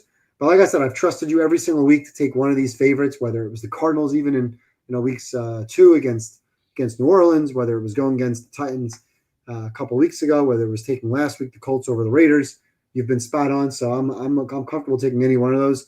Really doesn't matter to me, but I would definitely look towards the weather in the Rams to see if that's a pick you'd want to be on. Otherwise, to me, you can't go wrong. Yeah, if the weather's fine, I really like the Rams. If the weather's bad, I feel like that still favors the Rams because the team that runs the ball better in the high winds is going to be benefited from that.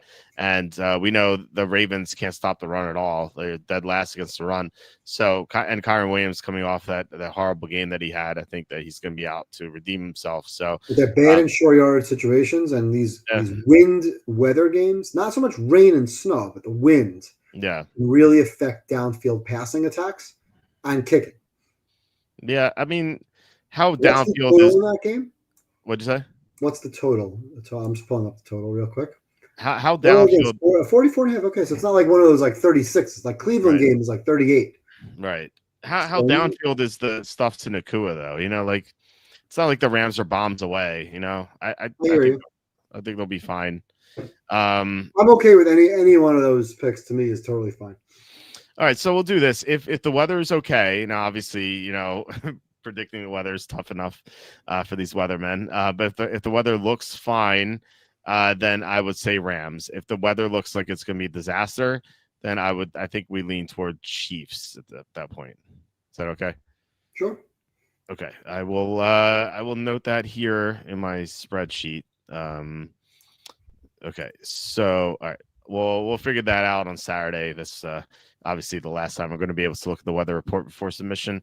Okay, so yeah, I mean, like I said, the definites for those tuning in: Chargers -4, Patriots -3.5, Buccaneers -3, Redskins -4.5, and either Chiefs -2 or Rams -7.5. So. Yeah, let's go 5-0. We should have gone 4-1. Let's make up for it with a 5-0. We'll be 3 out of the 5 weeks. I felt like we were going to be 4-1, yeah, and we ended up 3-2, 2-3, 3-2. I know it's been a headache, but I think for the most part we're handicapping these games well. Yeah, we've had a couple mistakes here and there, but I think overall we're doing a great job handicapping these games, and I think that there's a good chance the variance will go our way eventually, hopefully. Anyway, but yeah, you're on the right side. You're going to take more bad beats than good wins. So that's true. That's definitely true. That's definitely true. All right. Any final thoughts before we head out? Yeah, one thing that we mentioned before, and one thing that we keep mentioning week in, week out: look for these running quarterbacks live. Yes. We're making money every single week, especially in these primetime games. You look towards guys like Mahomes if they're behind. You look at guys like Josh Allen if he's behind, Jaden Daniels if he's behind, Herbert if he's behind, Trevor Lawrence if he's behind. Obviously, we're not touching guys like Stafford, right? We're not taking some of these quarterbacks who are not moving. Bo Nix, standalone game, wake up early. If Denver is down, Bo Nix is running. Fields is running.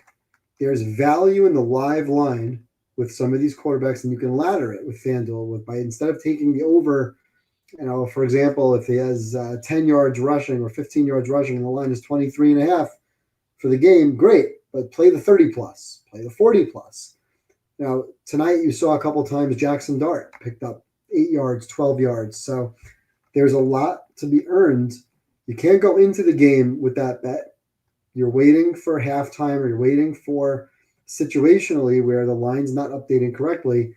And I'll continue giving that advice for anybody who's listening and paying attention.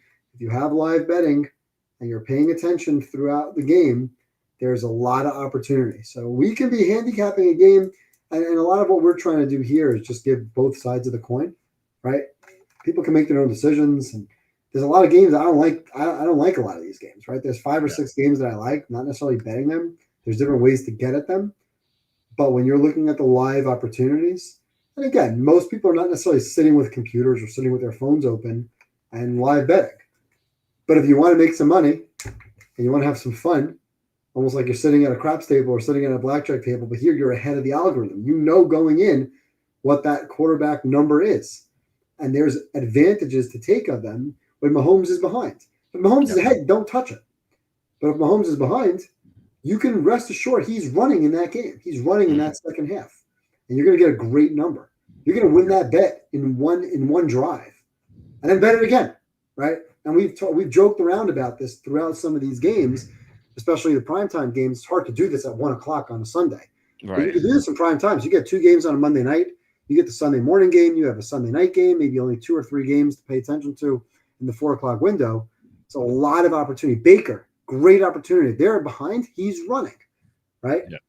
So, Drake May, same idea. A lot of quarterbacks now utilizing the legs when behind, and the algorithms are not going to take advantage of it, or they're not going to pick up on it. So you have an advantage going in, and you're going to win a lot more than you lose. We're talking about hitting 53, 55%. Walt, I think you can agree. I'm hitting over 80% on live player props late in these games. Oh, yeah. It's almost like I'm surprised when I lose. And I'm often taking, like tonight, I had Camp Scadaboo at 40 plus. What did I take? Was it 40 plus? 60 plus? It was 80 plus. 80 plus. Sorry, 80 plus. Yes. Because at one point, I think he had 20. He had, I think, 18, and I played over 40 straight. And at some point, I think on the next drive, he got to like 38. And then I played 80 plus at plus 188. And he hit it easily. Yeah. I almost wish I had the 90 plus too. So plus 188, it's like I'm not only hitting the even money bets, but I'm hitting the 2-1, 3-1, 5-1 bets with regularity. So take advantage of these. Pay attention to who's getting the usage. Understand the situation. Cam Scatterboot tonight was a great bet. Giants are ahead by 2 scores. A couple of times when they were ahead by 10, I was surprised. I'm like, why? They're coming out throwing. This is aggressive. Mm-hmm. But Scatterboot getting 80 was a joke. Yeah. And I'm getting I'm getting 2-1. Come on. Yeah. So did I predict that going into the game? No. There's no chance I'm looking at Scatterboot for 80 yards before the game starts. Right. Well, I had Scatterboot over 2.5 receptions before the game started, which I thought my reasoning was in the 2 losses, he had 6 receptions each since taking over as the starter. How many did you have tonight? 2. Yeah. But at halftime, you wouldn't have taken that bet. At halftime, you would have liked my bet. Sure. Yeah, 100%. I mean, that's the danger of taking these pregame bets is because you can assume that a game's going to go one way. And I think it's a good assumption that the Giants were going to lose the game. And if they were losing, they would have thrown more to Scatterbo. But they were winning, and so they had no reason to throw the ball to Scatterbo. So that's why that got ruined. Get the data from the game, and use it to your advantage. Yeah, no, that's definitely my closing argument. Yeah, unless paying attention. Unless you have Jalen Hurts playing in slow motion, you're gonna win most of the time. That's I still can't believe Hurts didn't run at all. He ran once in the 4th quarter. That's it. Yep. Get 3 yards, and then I was like, oh, they get the ball back. Maybe they'll run. They have 90 yards. I needed I think I needed 13 yards for Hurts to get the over. And I was like, okay, he breaks the 15-yard run, we're good. No, he didn't run at all. Not once. Hurts had no interest in tonight's game. No, he looked like he was just going through the motions. Yeah, he had no interest. Yeah, that was bad. So maybe that's the caveat. Make sure bet these quarterback over rushing yards, but just make sure they look like they're interested in the game. Right. Yeah, they have to be interested in the game. You know who's going to be interested in the game on Sunday night? Mahomes. Yeah. Facing 2-4, 100%. Mm-hmm. Facing 2-4. Mahomes down by 7 in the final drive, 2 drives. Mahomes is running. If you're getting 8 yards, 6 yards as an over-under, I mean, are you serious? 6 yards? He's going to get that on the next play. Yeah. Yeah, seriously. That was the easiest bet I made Monday night. I even tweeted, I'm like, okay, I'm going to take Mahomes over.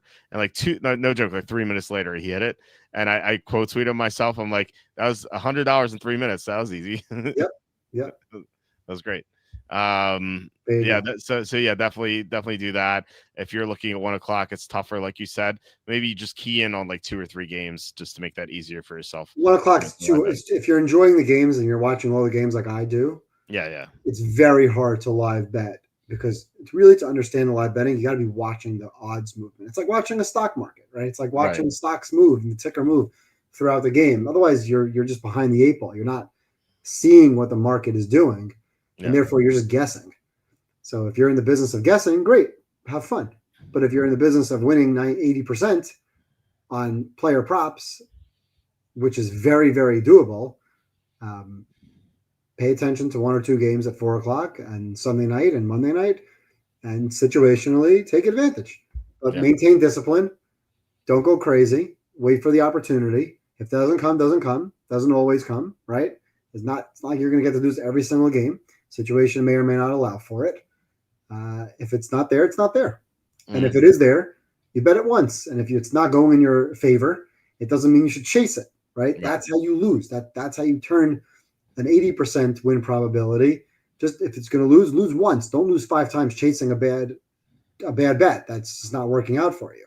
So maintain discipline. But these are great opportunities. Mahomes, Jaden, Allen, these quarterbacks who are down in games will run the ball late to take advantage of situational football. And you're going to get great numbers. Pay attention to it. I promise you they're there. You'll hit a lot more than you lose. Yeah. That's definitely for sure. So definitely make sure that I'll be posting my live bets on Twitter. It's just the game goes too quickly to post on the site. Yeah, it's hard to post them and give them out. Yeah, but that's why I try to do now. Yeah. what you should be looking out for. Right. By the time you tweet it, that line's gone, Right. or you've already won. Yeah, that's why I like to do. Like, I'll look at those lines at during a commercial break, because at least you get like a minute grace period sometimes.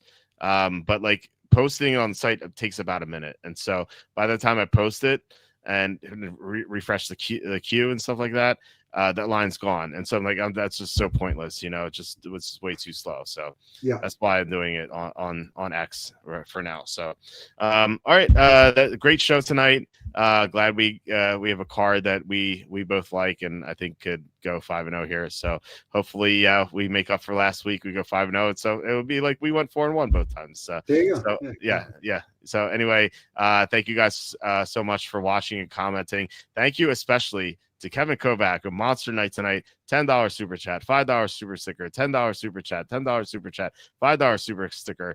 Kevin, you are the man. Thank you so much. Just really appreciate it. And yeah, thank you so much, guys.